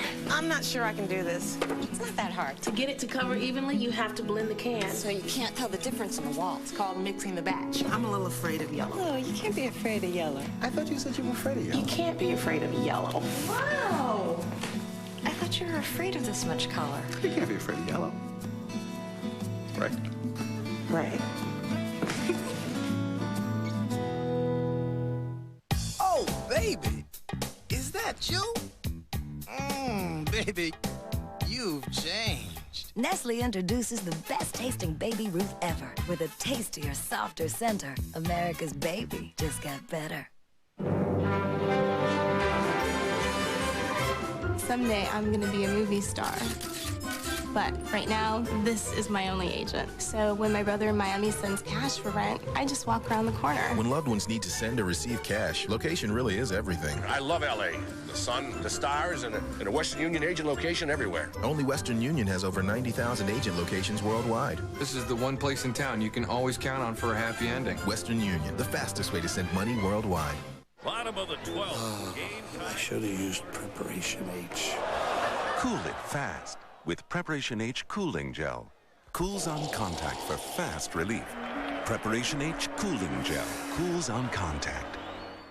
Adult Swim. All kids out of the pool. Animation that's risky and risque. Nice room you got here. You know what's not so nice? What's that? My back's sore. Oh, dear. Adult Swim. Sunday at 10 on Cartoon Network. Getting ready for the second half of Game 2 of the best-of-7 second round, and the Celtics leading the Pistons 50-36. And Hubie, this Boston Celtics team, focused from the start, came out 8-0. Paul Pierce was aggressive. The rest of the team doing the job. What a tremendous first half. Well, you back it up. The shooting percentage at 48%. They're dominating the boards. Eric Williams and then Pierce and Antoine Walker. Beautiful. 12 for 19 from the floor. All three in double figures. At the other end, major problem. They're only shooting 27% from twos. That's a big problem. And then when you look at Atkins, Barry, and Corliss Williamson, 1 for 13. That has got to change, Nick. And now when you look at the statistics overall, and you take a look at how much the Celtics have dominated, you know, 14 points isn't that much of a margin when you look at all of those numbers. How about points in the paint? 30-6. That's that layup drill. Wow. Well, here's tonight's Inside Tracks, Hubie, presented by Lamisa. That's a direct hit. You got to go ahead and take it, buddy. We can't let Kenny get in there. All right? Hey, we got to take away the three. We got to take away the three. We got to get with it on defense now. We got to pick it up. We got to pick it. And as the guys in the studio mentioned, the Celtics only 3 of 6. That's 50%, but normally they take and make a lot more threes, as Walker, Williams, and Pierce all with 10 points. Stackhouse with 16 tops the Pistons. Damon Jones with 3 threes has 11 off the bench. And here is Stackhouse with the first shot of the second half. Winds up in the hands of Pierce. The 30-6 in points in the paint is the key. Plus the fact that Detroit is now shooting at least 25% after that miss in twos. Now you say, well, what's the big deal? Why the statistic? Well, the reason is because you cannot beat me just by shooting threes. You've got to get some two-point attempts, and they just cannot get good looks at the basket. Now, will the Celtic defense remain this intense? Well, we'll see. Turnover, and Chucky Atkins going up and scoring. One of the names you mentioned that has to come through. Well, he was in foul trouble, Dick. 3 quick fouls. He only played 7 minutes, and that's all Barry played. Now, these are 2 key guys. Why? Atkins shoots 41% in threes. Barry shoots 47. You need these 2 guys to give you their regular minutes. So the first points from Chucky Atkins, who had a couple of prolific scoring games against Toronto. And the layup by Kenny Anderson coming right back at you. Kenny Anderson is running right at Atkins every single time, and he's just taking him in the paint, backing him down, and going over the top. Here's Atkins controlling, pulls up with a bank shot, rebound by Tony Petit. I like the game plan. The Celtic game plan tonight has been outstanding, and they've been able to execute it. Well, you execute it when you make shots. And Cliff Robinson knocking the ball away. He's one of the top players in steals in the playoffs currently right now. So Stackhouse for three, and he's got it. Stackhouse with 19 points and 3 threes tonight. Well, the threes are keeping them in the game. They have attempted 17 already, and they've made 7. Now, that is a ton for a team like Detroit at this juncture of the game. So it's 11 points with 2 minutes going by. The Celtics leading as they have throughout. Anderson way off the mark, rushed that shot, and Wallace saves it for Detroit. There you go. You need some good defense now and then execution. And Robinson. And the rebound, and a good one as Eric Williams kept Stackhouse at bay. So the Celtics with the ball, early moments, third quarter, leading by 11, and they're going to call Cliff Robinson getting his knee in the action as we send it over to Heather Cox. Dick, I talked to Coach Carlisle at the half. Offensively, Detroit wants to stop taking so many jump shots and penetrate more, getting higher percentage shots. Defensively, they feel they've been able to take away the 3, but in doing so, allowed the Celtics to post up too much, evident with that 30-6 advantage. So look for Detroit to front down low, try to force the Celtics out of the paint before they catch the ball. Dick? Is this pick your poison? Well, it's easy to say, but difficult to do when a team has everything together. And the three-point attempt by Eric Williams, rebound by Ben Wallace. 12 rebounds for Ben Wallace. Stackhouse coming back, in and out. So it is still the Celtics by 11. Kenny Anderson. And the reach-in foul called against Atkins. Now think about this a second. Chucky Atkins averaged double figures during the season, double figures in the playoffs, and he's going to be on the floor for 3 minutes plus 10, and that's 10 minutes, and that is his 4th foul. They have taken him right out of the game because Kenny Anderson has been told to take him off the dribble. That everything that they put in their game plan has worked to this point. And the green number 7 beating the white number 7, and that's one of the big matchups. Walker with the rush. Stackhouse. Jerry Stackhouse, 21 points. And they're going to need his scoring tonight because there is not much balance for Detroit offensively. Dick, that's their first uncontested fast break layup. First one of the game. Down by 9. There they come. Their defense has been able to bring them back during the season. Eric Williams. Offensive foul. Good call. So with all of the Celtic dominance in all the areas that we have chronicled, the Pistons very much in this, trailing by 9 with the ball. Now this is good defensive position right here. Stackhouse was right on Williams. As soon as he ran that reverse spin, you got to get the feel of defender before you make your reverse spin. Eric Williams with 3 fouls.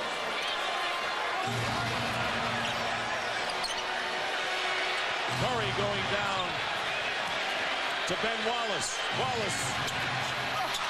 Got to make those. Out of bounds. Last touch by Boston. You're right. Wallace with only 2 points in the game, but getting countless chances inside. Yeah, he's not a big scorer. We all know that. And you can see he does not have a great touch. But the key is that he should play the board.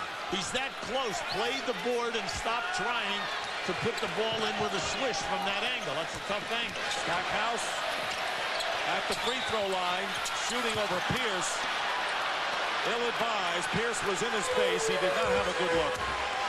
Well, let's see if the Celtics can answer this little rush here. Anderson blocked by Wallace, gets the ball back with 12 on the shot clock. In the corner. Pierce, reverse layup. Beautiful play by Paul Pierce. What a tough move. He blew right by 3 white shirts. So Pierce with 12, Walker with 10, that's 22. They have 37 between them in the losing game 1. They continue to trap Stackhouse coming off that pick and roll. Robinson with the jumper, so Robinson only his second field goal. Well, they need him. They need him to step up. He's your second leading scorer during the season. We know he struggled in the Detroit series with only 10 points a game. He comes out of it with 30 in game 1. Well, you know he's not going to get 30, but he's got to get in the high double figures. Here's driving in, and good defense that time by Curry. And here is Jones, who is now forced to play at the point. Nice fake. Robinson with a short jumper. You need those. That was a nice move by Cliff. 9-point lead for the Celtics. And the three-point attempt by Walker doesn't go. Damon Jones, who has scored 11 off the bench, including 3 from downtown. This crowd is a fevered pitch, despite the fact the Pistons trail, have never led. And a rushed short 3, that time by Cliff Robinson. Here's Anderson. No-look pass to Pierce. And Petit in a traveling call against Tony Petit. Turns it over. Jim O'Brien trying to weather the storm. Right now, your defense is working hard. You're getting the misses and the turnovers. Detroit is pushing the ball quickly. They're getting open shots, but the shots are all threes, and the balls are being shot short of the rim. Here's Curry driving in. There's the coach and a foul. You need more of that. Michael Curry put a move on Eric Williams, gets to the basket, and the foul is against Williams, his 4th. You need more of the ball fake on the kick out of the pass. And then take it off the dribble strong and hope that you can beat the defensive rotation of the Celtics. Thank you for calling American Express. This is Terry Hilton. How can I help you? Talking to our card members, I just enjoy doing that. I've been an American Express financial advisor for 13 years. I get to know customers. I listen to them. They can give you all the service that you need. Thank you. We were able to make different travel arrangements. Some small way, you were able to influence people's lives. It helps take out some of the stress in their life. Which is an amazing thing to be able to do. This month, order from a selection of up to 60 pay-per-view movie choices on Blockbuster Ticket, only on DirecTV, at just $3.99 per movie. And we'll give you a $5 Blockbuster gift card free. An innocent joke. Hey there, Scanny Can. Who's this? At a psycho's expense. Leads 3 friends. He's watching us! Down the road of terror. We'll do whatever you want! Joyride. But hurry, this offer's only good during the month of May. Tune to the 100s and order any pay-per-view movie to qualify for this offer today. Want the most entertainment choices at a great value? At DirecTV, we make it easy. The Total Choice Premier Package has over 185 channels of the best we have to offer, including all of our premium services, HBO, Stars, Showtime, Cinemax, and Sports Pack. Total Choice Premier delivers more choices for everyone in the family, giving you maximum choice at a great value. Total Choice Premier. Order now. The NBA playoffs on TNT are brought to you by Budget. Fast Break is our fastest way to rent a car. Find out more at budget.com. By E-Trade Financial, more of what you need to stay ahead in today's economy. And by the NBA. The playoffs continue. Love it live.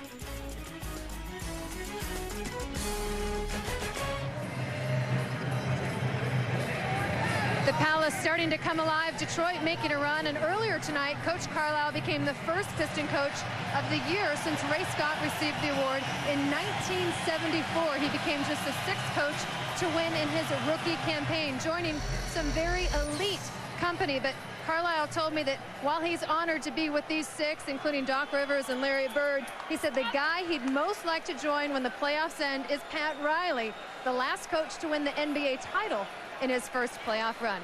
Dick? And who can blame him, Heather, as we look at the American Express leaderboard. And the interesting thing, when he went for his interview with Joe Dumars in the hotel here in Detroit, he said, name me one guy, did Joe Dumars say, who I can call who will give you the best recommendation. He said, call Donnie Walsh. Amazingly, Donnie Walsh passed him up on the Indiana job. So he had enough confidence, and Walsh knew what he could do. And all things worked out for Rick Carlisle. We're very happy for Rick. He came in here, he established an offensive mindset and then a defensive mindset, made a key move, took Williamson out of the starting lineup, played Curry up there at small forward. Everything has worked for this team, and you win 50 games in the division. Paul Pierce stops the bleeding with a jumper. He has 14 points, and the lead is 9. The test on the road team always is you're up big. Now that home team comes back, makes a run at you. You call your timeout. Now let's see you grab a hole of this game. Here's Curry for 2. Michael Curry, so the Pistons with Corliss Williamson on the bench with 3 fouls, cutting the 17-point deficit to 7 right now with 5 minutes remaining in the third. Under 5 to go. Pierce. Rogers going back to Pierce. Yeah, this is a real battle right there. Curry and Pierce. Curry did the job on Pierce, holding him to 17 points in game 1 on 7 for 17 shooting. Here's Cliff Robinson looking for an open look, and he's got it. Well, it's nice to see that he's not trying to settle for the 3. Because every time that Cliff has put the ball down, he's been able to get into that 8 to 10-foot mid-range game. Kenny Anderson in trouble. There you go. You got to get it out. Oh, great play by Kenny Anderson. Kenny Anderson tied up when it looked like he was going to lose the ball, so he will jump it up with 4:20 to go. And this crowd very much back in it. The throng of Piston fans looking for Detroit to take a 2-0 lead, and the Celtics looking to get it even going back to the Fleet Center on Friday. Now, big thing for Celtics. Now, just remember how you got this lead. You went right back to isolations, good down screens, no pick and rolls. Stay away from that. Just get down in there and get back to what got you here. Wallace with the easy jump victory against Anderson. Curry, Robinson for 3 from Curry. And the lead is 2. Good timeout. Nice ball movement that time by Detroit. It's nice to see Robinson, by hitting that short 8 to 10-footer, he got the feel. He didn't hesitate on that spot up.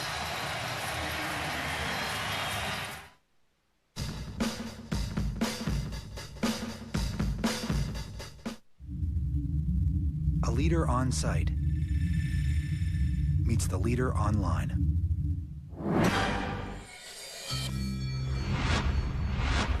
E-Trade Financial, the right tools for the active trader. Oh, well, glory be, the funk's on me, Bobby. Keep that funk alive.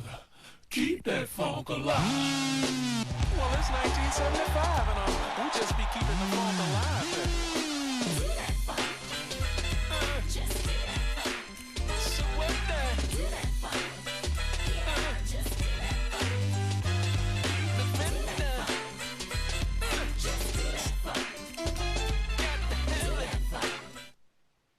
At the Beef and Bird Cook-Off, does anyone use a gas grill? You couldn't get anybody out here to cook with gas. Definitely want to use charcoal. Because when it comes to flavor... Proven fact that charcoal is better than gas. And the charcoal of choice. Kingsford, for sure. Kingsford Charcoal, because taste is everything.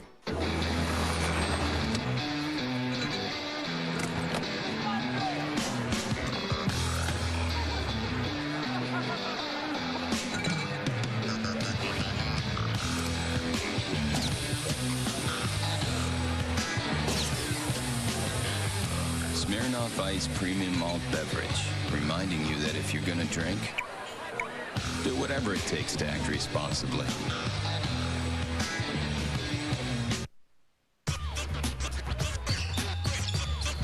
Listen up. Here's a new guy. His name is Lennox, and he can play. And he's gonna make all you guys look better. I hear practice is going rather well. Yeah, new guy Lennox is working out. Come on up, Dad. By the way, what'd he cost? Peanuts. Why would anybody that good play for peanuts? Loves the game. I'm the open man. The The basketball is right here with Stackhouse. Keep an eye on Robinson here. You're seeing a defender on Stackhouse and then two big defenders here. The ball is being rotated. This is what we talked about at the top of the show. Right to Cliff Robinson in this spot. Antoine Walker is too late coming back on the rotation. This is what happened in game 1. This is what opened up for Cliff Robinson, where he made 6 for 10 threes. Clifford Robinson has 7 points this quarter. Remember, he fell on that elbow in the first half, had to come out of the game as the Pistons have outscored the Celtics 18-6 here in this third quarter to come within 2. Well, they're making it happen defensively, and this is the Detroit team that you were expecting to come out all along. And a big basket by Rodney Rogers. He has 9 off the bench for Boston. Well, Rogers in the game now for Petit makes them much more volatile at the offensive end of the floor.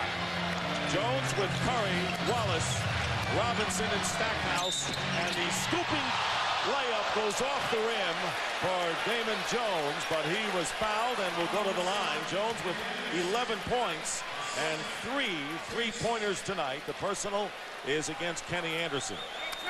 Tomorrow on TNT, the Hornets looking to come back, trailing 2-0 against the Nets. 7 p.m. start on TNT, and the Mavericks will host the Kings. That series is even. And then on Friday, we'll be at the Fleet Center as the Pistons and Celtics resume their best of 7, followed by the Lakers and the Spurs. That series tied 1-1. 1 free throw for Damon Jones. 3-point lead for the Celtics, who have led all the way tonight. And Rogers with a foray down the middle. Well, you see, that's the mismatch that we talked about in the first half. When they take out Petit, bring in Rodney Rogers, then Wallace must play him. Well, that's a mismatch when Rogers posts up, spots up outside because he's such a great three-point shooter, and then he can take Ben Wallace off the dribble. And Damon Jones called for the offensive foul for the Pistons as this crowd quieting somewhat. They want to see the Pistons continue to put the pressure on. They cut it to 2 after being down by as many as 17, shooting 50% from the field here in the third. And there's Pierce out to Anderson. Rogers has had a hot night. Pierce with a fake pass and missing the 3. Way off the mark was Pierce. Stackhouse. Now Curry. Jones left open. Rebound taken down by Rodney Rogers, so he has 9 rebounds tonight. Walker, long rebound. Jones has it with under 2.5 to play, third quarter. During the season, the Celtics, we told you, attempt so many threes during the course, and then in the playoffs, they're averaging 24 attempts. So you know that Walker and Pierce take 8 a game. Robinson now with 9 here in the third quarter. Jim O'Brien's Celtics lead cut to 3. Right now, they need to buckle up defensively, and that means Walker. Walker's got to start paying more attention to Robinson because he's getting what he wants. He has not scored in this third quarter, under 2 minutes to play in the third. And here is Pierce backing in against Curry, up and under, and another knee play on the baseline. Once again, when the Celtic guys get down in that post area, anytime that you keep your dribble, do any type of up and under or power moves, you're getting the layup.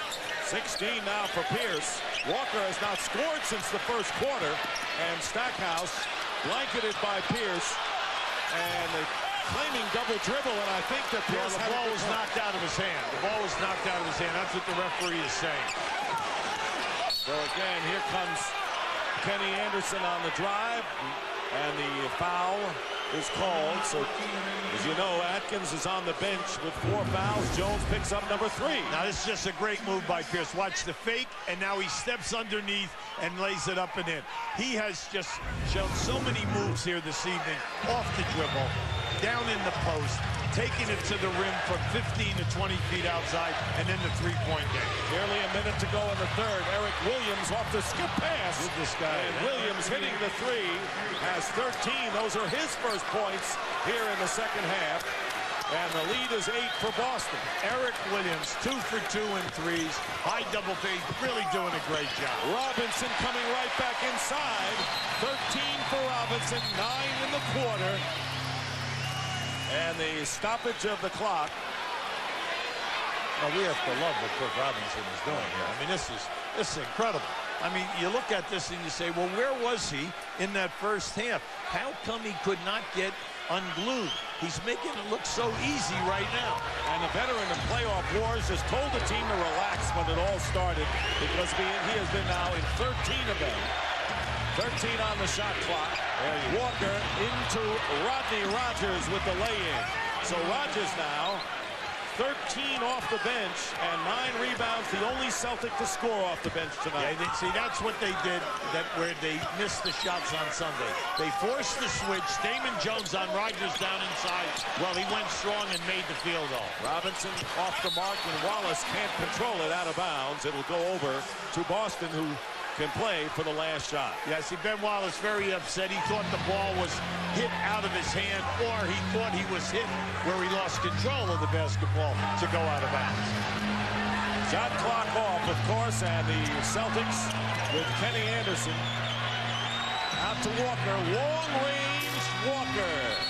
And the Detroit Pistons had cut it to 2, only to see the Celtics come back. And it'll be an 8-point Boston lead as we go into the fourth quarter, with the Celtics leading the Pistons 67-59.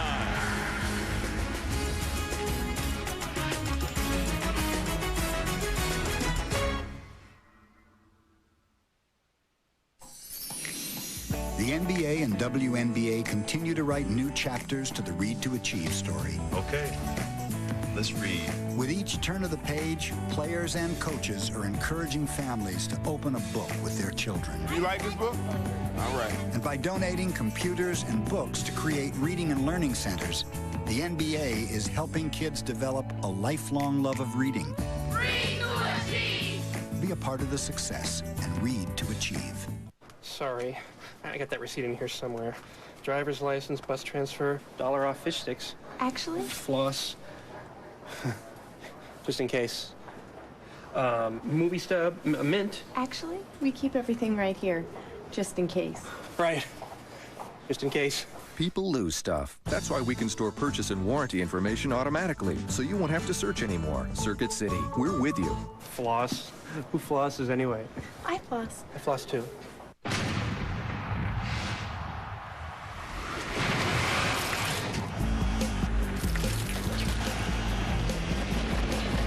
Happens in the blink of an eye. That defining moment in every game.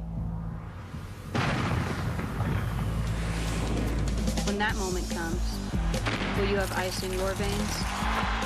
It's here. It's clear. New Gatorade Ice. Hi, Rob. Oh, hey, Miss Larson. Nice caravan. Thanks. I used to have a van.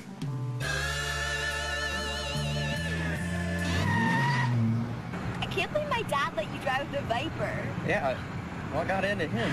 Dodge Caravan, offering a power sliding door, a power rear hatch, and the kind of room you'll really dig. Grab Dodge's 7/100 powertrain pledge. Ford, GM, Toyota, and Honda don't match it. Sounds like a good thing. Budget is really working hard to improve truck rental. Yeah, rates starting in 1995. And a service where our movers help load and unload the trucks. Can we make load and unload even better? Roller skates to make the move even faster. Mm-hmm.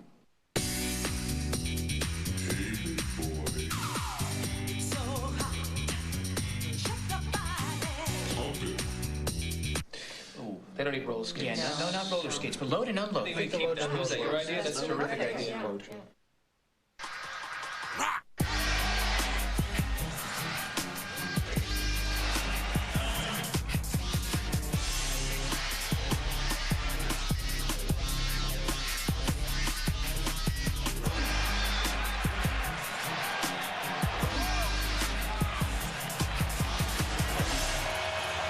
Let's take a look at tonight's Budget Rent-A-Car Fast Break.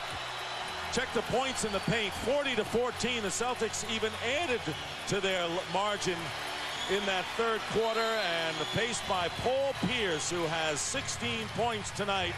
And Pierce remembers when he was the 10th pick in the '98 draft, thought he should be higher.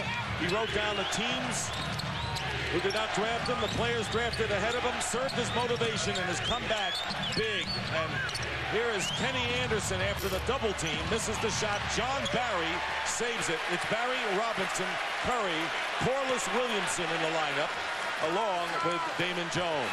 Damon Jones on fire right now. You know, he's come off the bench, added 12 points to this club. Curry guarded by Williams, and they go inside, and the basket by Corliss Williamson, who's been in foul trouble. He has 4. Yeah, Corliss Williamson and Barry have got to step up. Atkins has taken himself out of the game with the 4 fouls. These are 3 key guys that got to give you points if you're going to get it done here. Pierce with Rogers, Anderson, Walker in there as well, and Eric Williams. Paul Pierce driving hard, foul hard, and will go to the line for 2. Personal is against Cliff Robinson, 3 on him. Now for Detroit naturally is staying in this game with the 3-point shooting. They have made 8 threes. They're shooting such a putrid 34%. Plenty of rebounds to be had, but they only have 5 offensive rebounds in this game. And when you're shooting that kind of a percentage, that is a low stat. Well, Paul Pierce, not only is he going on the line for the first time tonight in the 4th quarter, but Walker has not gone on the line either. So small amount by those 2 stars. Curry putting the fake on Williams, and Williamson going up again. No foul, a lot of contact underneath. Yeah, they thought there was a lot of contact. The fans are all gone berserk here. But, you know, good defense. They were right there. They challenged the shot. 8-point lead for Boston as they look to even the best of 7, 1-1, and going home for 2 games starting Friday. They know anytime that they clear out for Pierce, he can take his man. They also know that if he posts, or if they post Barry on that left side, it's money in the bank because it breaks the defense down. Curry guarding Pierce with 5 on the clock. And here is Walker hitting the shot, and it's a 3.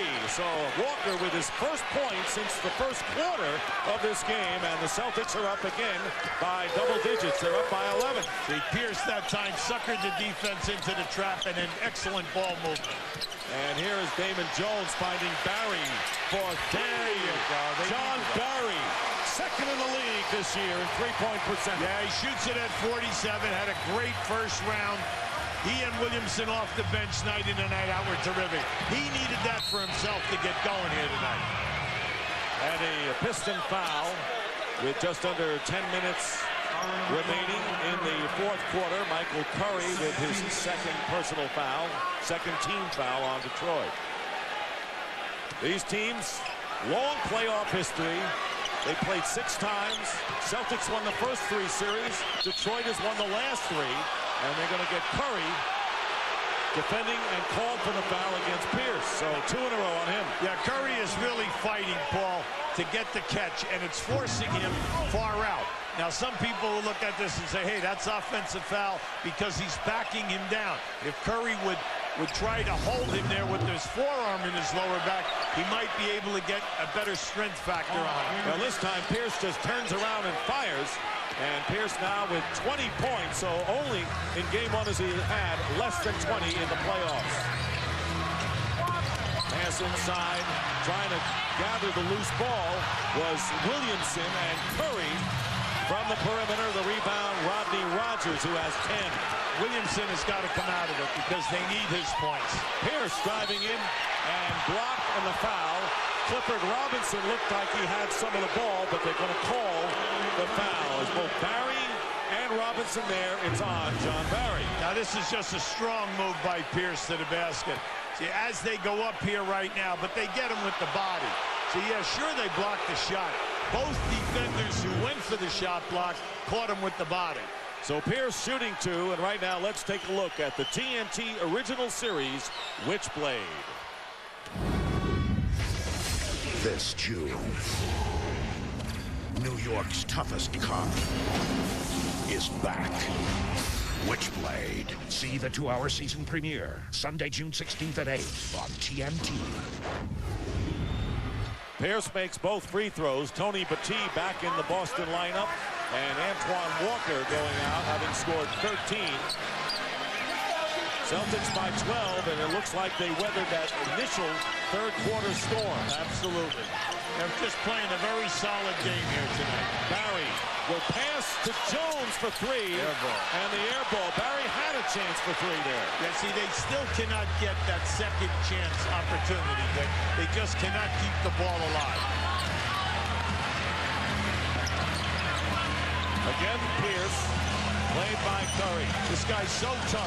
You notice the last 4 times down the floor, they've got to him every time. And they don't double in there. The ball deflected out of bounds and turned over by the Celtics. And a timeout with 3.5 minutes gone by in the fourth quarter. And another hill to climb for Detroit.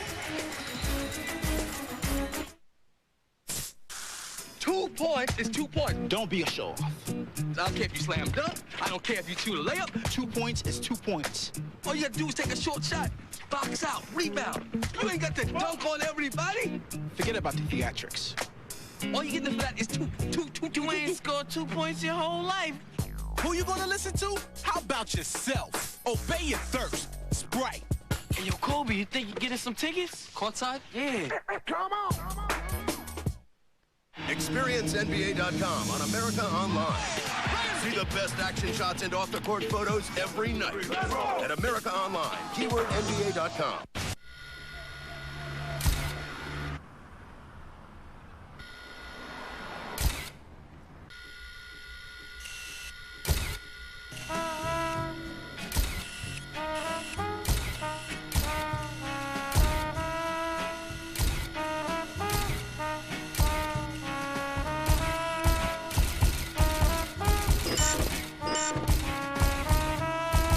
The Nissan Altima. Velocity set. Location direct TV. All systems are go. Affirmative. The rocket is ready. Roger. T-minus 10, 9, 8, 7, 6, 5, 4, 3, 2, 1. Ignition. We have a strikeout. 12 minutes past the hour. Outstanding. Hang another K. Ernie Johnson in Atlanta's Studio A. Coming up on Inside the NBA, presented by Hyundai. Kenny Charles and Julius Erving will break down this game in Detroit. And you'll hear from the Sixers' Larry Brown a day after Allen Iverson held court for the Philadelphia media. You know, you people have been around this kid before. And we know what he's about. That press conference was not typical of Allen, in my mind. I think we're dealing with a young kid that really wants to do what's right. And I'm the man who's been given this opportunity to see that happens. Well, it looks like they're going to be back together again, and it looks like an ongoing soap opera. And what can you say? No, I agree with you 100%.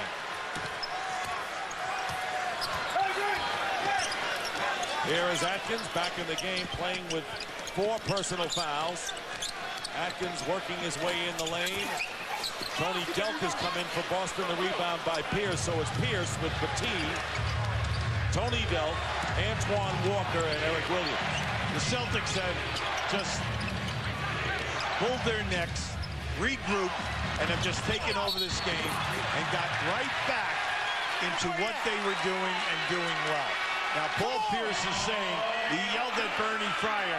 He's saying that defender was inside. Let's just see if that is true, if the guy was in there. Well, I thought his back foot was on the line. Both feet were on the line. So what you're looking for there are 2 shot attempts. 3 fouls on Pierce, but you're absolutely right the way the Celtics have gotten back, weathered that big storm by the Pistons. Williamson with Barry, Stackhouse, Atkins, and Robinson. And again, for Williamson, can't make it happen, Hubie. No, it's one of the nights. He's now 2 for 10. And you know, without he and Atkins and Barry coming up big for you, that takes the pressure, you know, to add the all-around scoring. It takes the pressure off of Stackhouse. and Robinson that they can take a breather. 12-point lead. And the way the Pistons have been shooting threes, that's a 4-possession game because they have had 2 solid games hitting from beyond the arc. John Barry, one of those threats. Now they go to Williamson, out to Stackhouse, guarded by Pierce. 5 on the clock. Stackhouse with a runner, off the mark, almost had it the offensive rebound, batted out of bounds. Last touch by the Celtics. Stackhouse, who is shaken up, holding on to his side, is now 6 for 20 from the field. Every shot that Detroit is taking off the dribble or with a curl move or any kind of movement, they are forcing them into bad percentage shots. The Celtic defense has regrouped, definitely dominating again, and let's see if they can sustain it now for the last 7 minutes. As Jim O'Brien said, we were the 3rd best team field goal percentage defense this year. So they know they can do it. Under 7 to go, 4. They've eliminated the pick and roll game, the pick and spot up game. Atkins hitting a 3. So despite foul trouble, Chucky Atkins trying to give the Pistons some offensive firepower. Well, you need him, Nick. You need him in the mix because he's good off the dribble. But you got to give Kenny Anderson a lot of credit. He put him in foul trouble quickly. 4 fouls, very few minutes on the floor. So a 9-point game, 5 on the shot clock. Tony dealt against the double team, and the shot from corner, Eric Williams.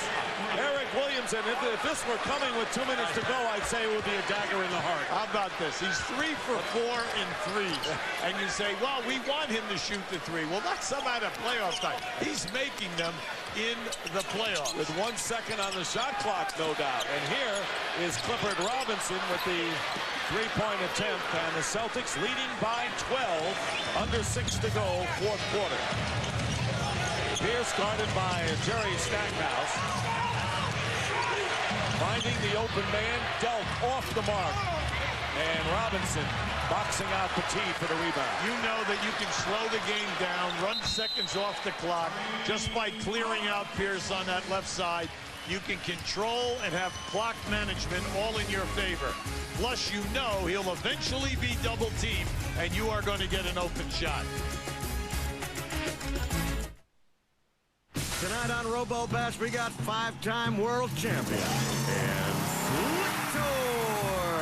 And in this corner, Mini Fridge.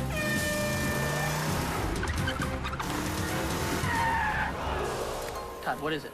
It's a Bud Light. Lock on.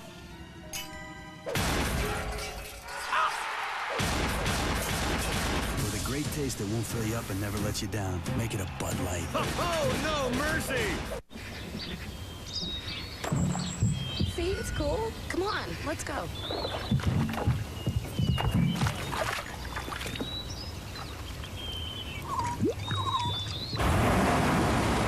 With its patented 4-wheel drive system, Jeep Grand Cherokee Laredo is extremely capable. Thanks.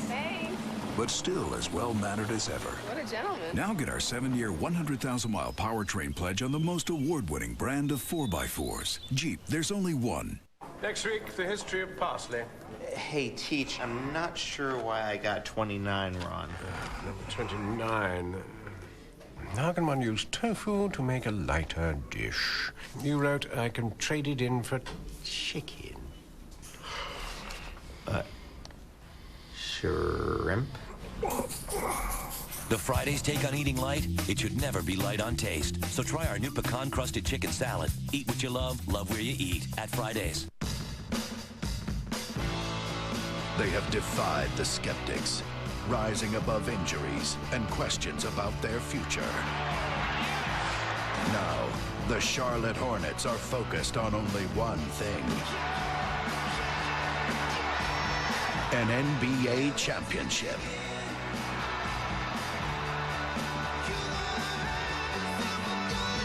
The Hornets versus the Nets tomorrow on TNT.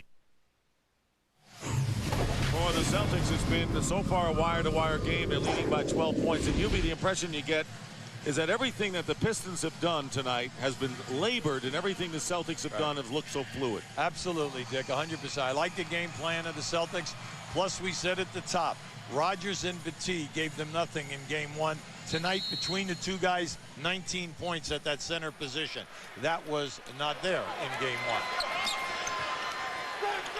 Atkins and Robinson. Everything has been a struggle for Detroit offensively. Well, their foot quickness tonight has just been outstanding. And Williamson loses it out of bounds on the turnover. You have to give them the credit because they have not allowed Williamson to come into this game and then dominate with the points. Now, in the Toronto series, he would come in the game and get anywhere from 14 to 18 points game after game after game in a short period of time. Approaching 5-minute mark here in the fourth. Pierce again defended by Stackhouse, leaving Anderson open, and he hits. Kenny Anderson, playing his second sterling game, has 11 points. Well, if you notice here in the second half, Paul Pierce, they've highlighted him time and time again down the floor, and he has answered. Here is the pick and roll, and Wallace is fouled going to the basket. The Pistons, in a big third quarter spurt, cut a 17-point deficit to 2.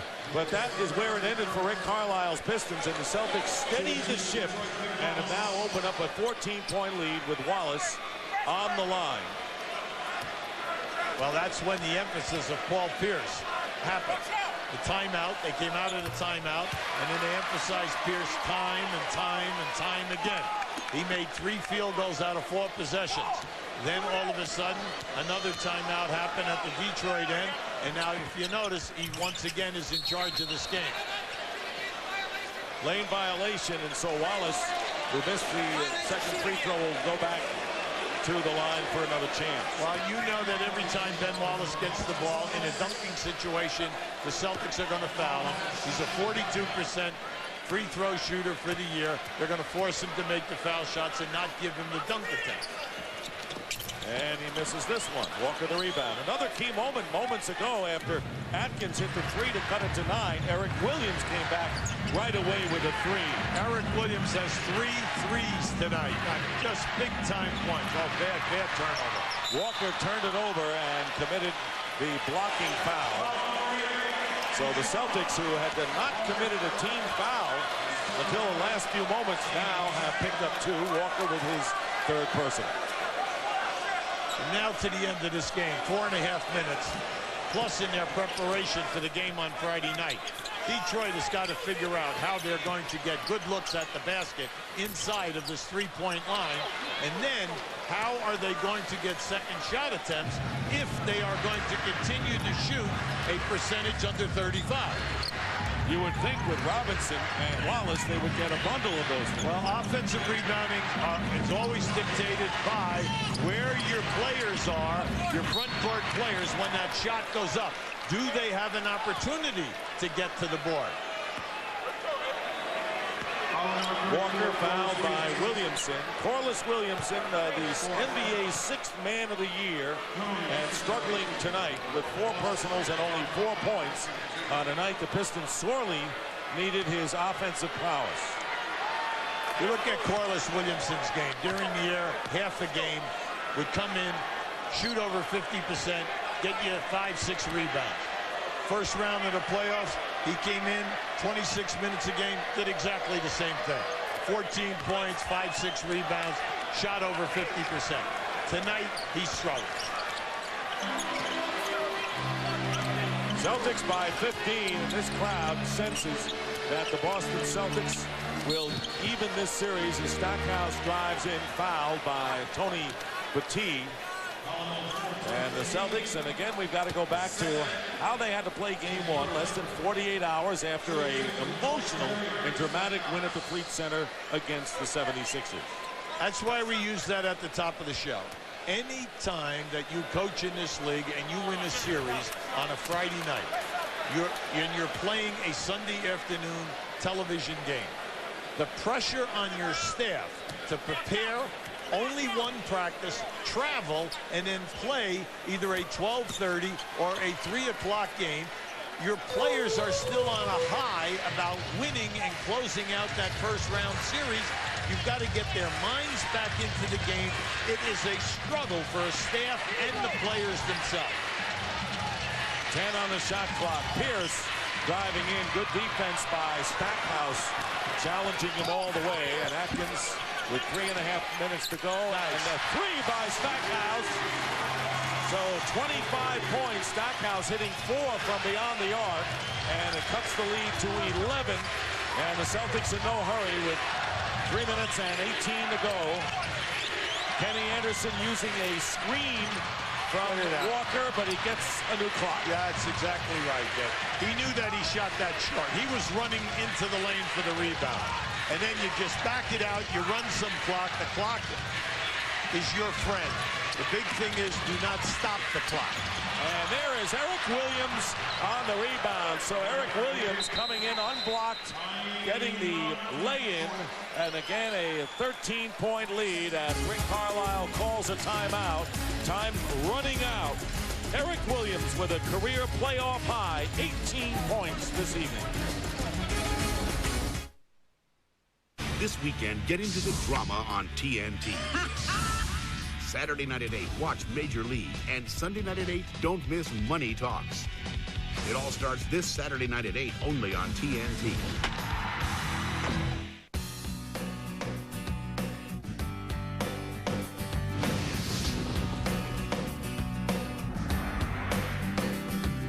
Even though Jeep Liberty received the government's highest crash test rating for side and driver front impact, it's still nice to keep a little extra space between you and the next vehicle.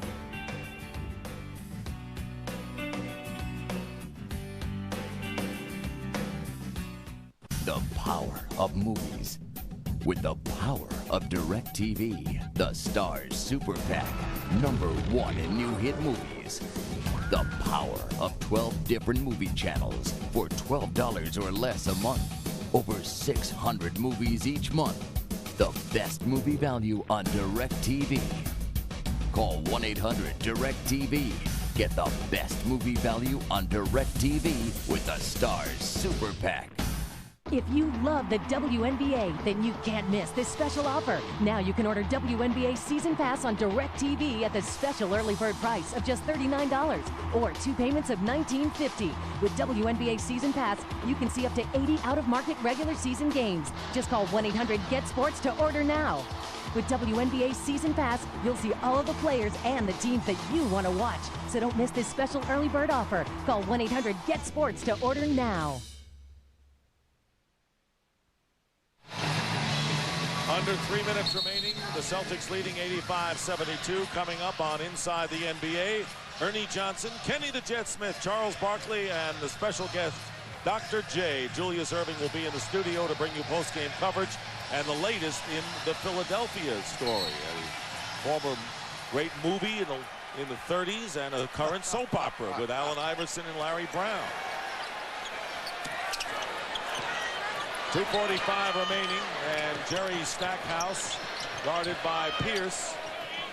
Barry, really tough for the Pistons to get their shots tonight. Here is Robinson off balance with the air ball, and it goes out again to Detroit. 1 on the shot clock. Atkins fires it up, and he got it off in time, but it'll be Boston ball. Interesting when you look at the 1-2 punch of Antoine Walker and Paul Pierce. They had 37 in game 1 and lost. They averaged 48 on the year, 52 in the playoffs. They have 37, but they got help tonight from Eric Williams and Rodney Rogers. Yes, they've had great games. The people, the supporting cast. And you like what you're seeing right now. This is smart basketball. You run the clock. Everything is in your favor here right now. 3 on the shot clock. Pierce with a long, talk about downtown, that's from another town, but the Celtics keep it alive with an offensive rebound, and Jim O'Brien wants a 20-second timeout. Yeah, he's not happy with the flow when they are trying to get things going here right now. You can see he's bringing his guys over here right now, and he's going to dictate to them in the last 157 what he wants and how he wants to run the clock. At the other end of the floor, they have done a magnificent job tonight in defending the pick and spot up or the pick and roll of Detroit. They have tracked it hard, and then the man playing the dribbler has not allowed the dribbler to get into the painted area. They flatten them out, and they keep them out beyond the three-point line. They've answered the call tonight. Remember, you're looking at the clock, and the Pistons have 72 points with 1:57 on the clock. And Eric Williams inbounding. #1 draft pick in '95, traded to Denver, reacquired 2 years later, and the Celtics delighted that they made that reacquisition. 9 on the shot clock. Walker over Robinson, another long-range shot. And the Pistons come back down by 13. Nearly a minute and a half to go. Robinson, and it goes over the top, turning it over after the three-point miss to the Celtics. The ball hit the shot clock up above the backboard. Automatic violation. Rough couple of days for Detroit sports fans with the Red Wings losing to the Blues last night, and the Pistons heading for defeat tonight with under a minute and a half to go. Kenny Anderson, what a marvelous game he has played tonight. He's really handled the basketball. He's run the offense exactly the way planned. The game plan has been terrific. He's been able to get them into what they do and what they do best. Now, Jimmy O'Brien in that first half, because the basket was in front of the bench, he was calling all of the plays. Now you can see Kenny Anderson was upset right there with himself, because naturally, as you're blowing smoke on him, you know, he turns around and they have a turnover. And Wallace stuffs it through. And getting it back, Robinson missing a three, and Pierce battling Wallace, and Pierce controls, and it's out of bounds. The Celtics will have it with under a minute to go. 21 seconds on the shot clock, leading by 11. And you know, from the very start, they were focused, they had a plan, and they carried it out beautifully. The big test for Detroit, because the building will be rocking in Boston on Friday night. The big test for Detroit, how are we going to get higher percentage two-point shot looks at that basket? Because tonight, when they break down this film, they're going to see they were not intimidated, but they were challenged on every release, and they ended up with a lot of poor shot percentage attempts. Here's John Barry hitting the three. And not only that, the Pistons will be going to Boston Friday for Game 3, where they have lost in 2 blowouts this year by 14 and 25 points. So they were never in the games in Boston this year, and now they've got to go there with the series tied 1-1. So the Celtics steal one in Detroit and finally break the mold where home teams have won in both of these teams' prior series. And tonight the Celtics win a big one on the road, and Antoine Walker and Clifford Robinson have an exchange as this game ends. See you in Boston, Walker may be saying, but it'll be interesting to see how the Pistons respond. Final score, the Boston Celtics 85, the Detroit Pistons 77. This best of 7 is tied 1-1 as we send it out to Heather Cox. I'm joined by Paul Pierce, who had 22 points in Game 2. Now, Paul, this is the Celtics' first playoff road win. How much confidence does that give you guys? It gives us a lot of confidence, because one, it shows we can win on the road against a quality ball club, and 2, now we have the home court advantage. So we're going to go home with a lot of confidence and hope to get 2 more wins. Detroit made a run in the third quarter, cutting a 17-point deficit to 2. How'd you guys stop the bleeding? Well, we said at the half they're going to come out and make a run. That's why they're one of the top teams in the East, and we withheld it, you know, pushed the lead back up to 9 or 10, and we sustained. What about Game 3 Friday night, playing back in the Fleet Center? Oh, you know, it's going to be crazy there. You know, I hope our fans are watching, they're getting ready, because it's going to be a madhouse. All right, Paul, congratulations. The Celtics very satisfied, leaving Detroit with a split. Dick? I would think so, Heather. And Eric Williams with a career playoff high 18 points. And Antoine Walker chipped in with 15. Jerry Stackhouse, 25 in defeat, but shot only 7 of 22 from the field. So once again, our final score, the Celtics 85, Pistons 77. For Hubie Brown, Heather Cox, our producer Jay Hoover, director Billy McCoy, Rodney Vaughn, Monica Campbell, Jeff Paris, Marty Aronoff, and the rest of our TNT crew, this is Dick Stockton. Good night from Detroit. And we'll send you to Ernie Johnson in Atlanta after this break.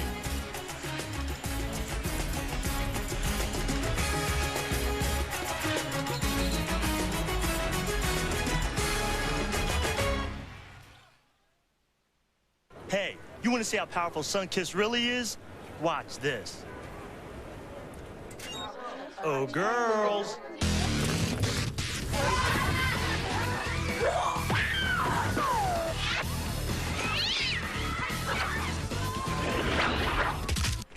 This might take a while. Sunkist, experience the charge. Oh, I think not. Too much.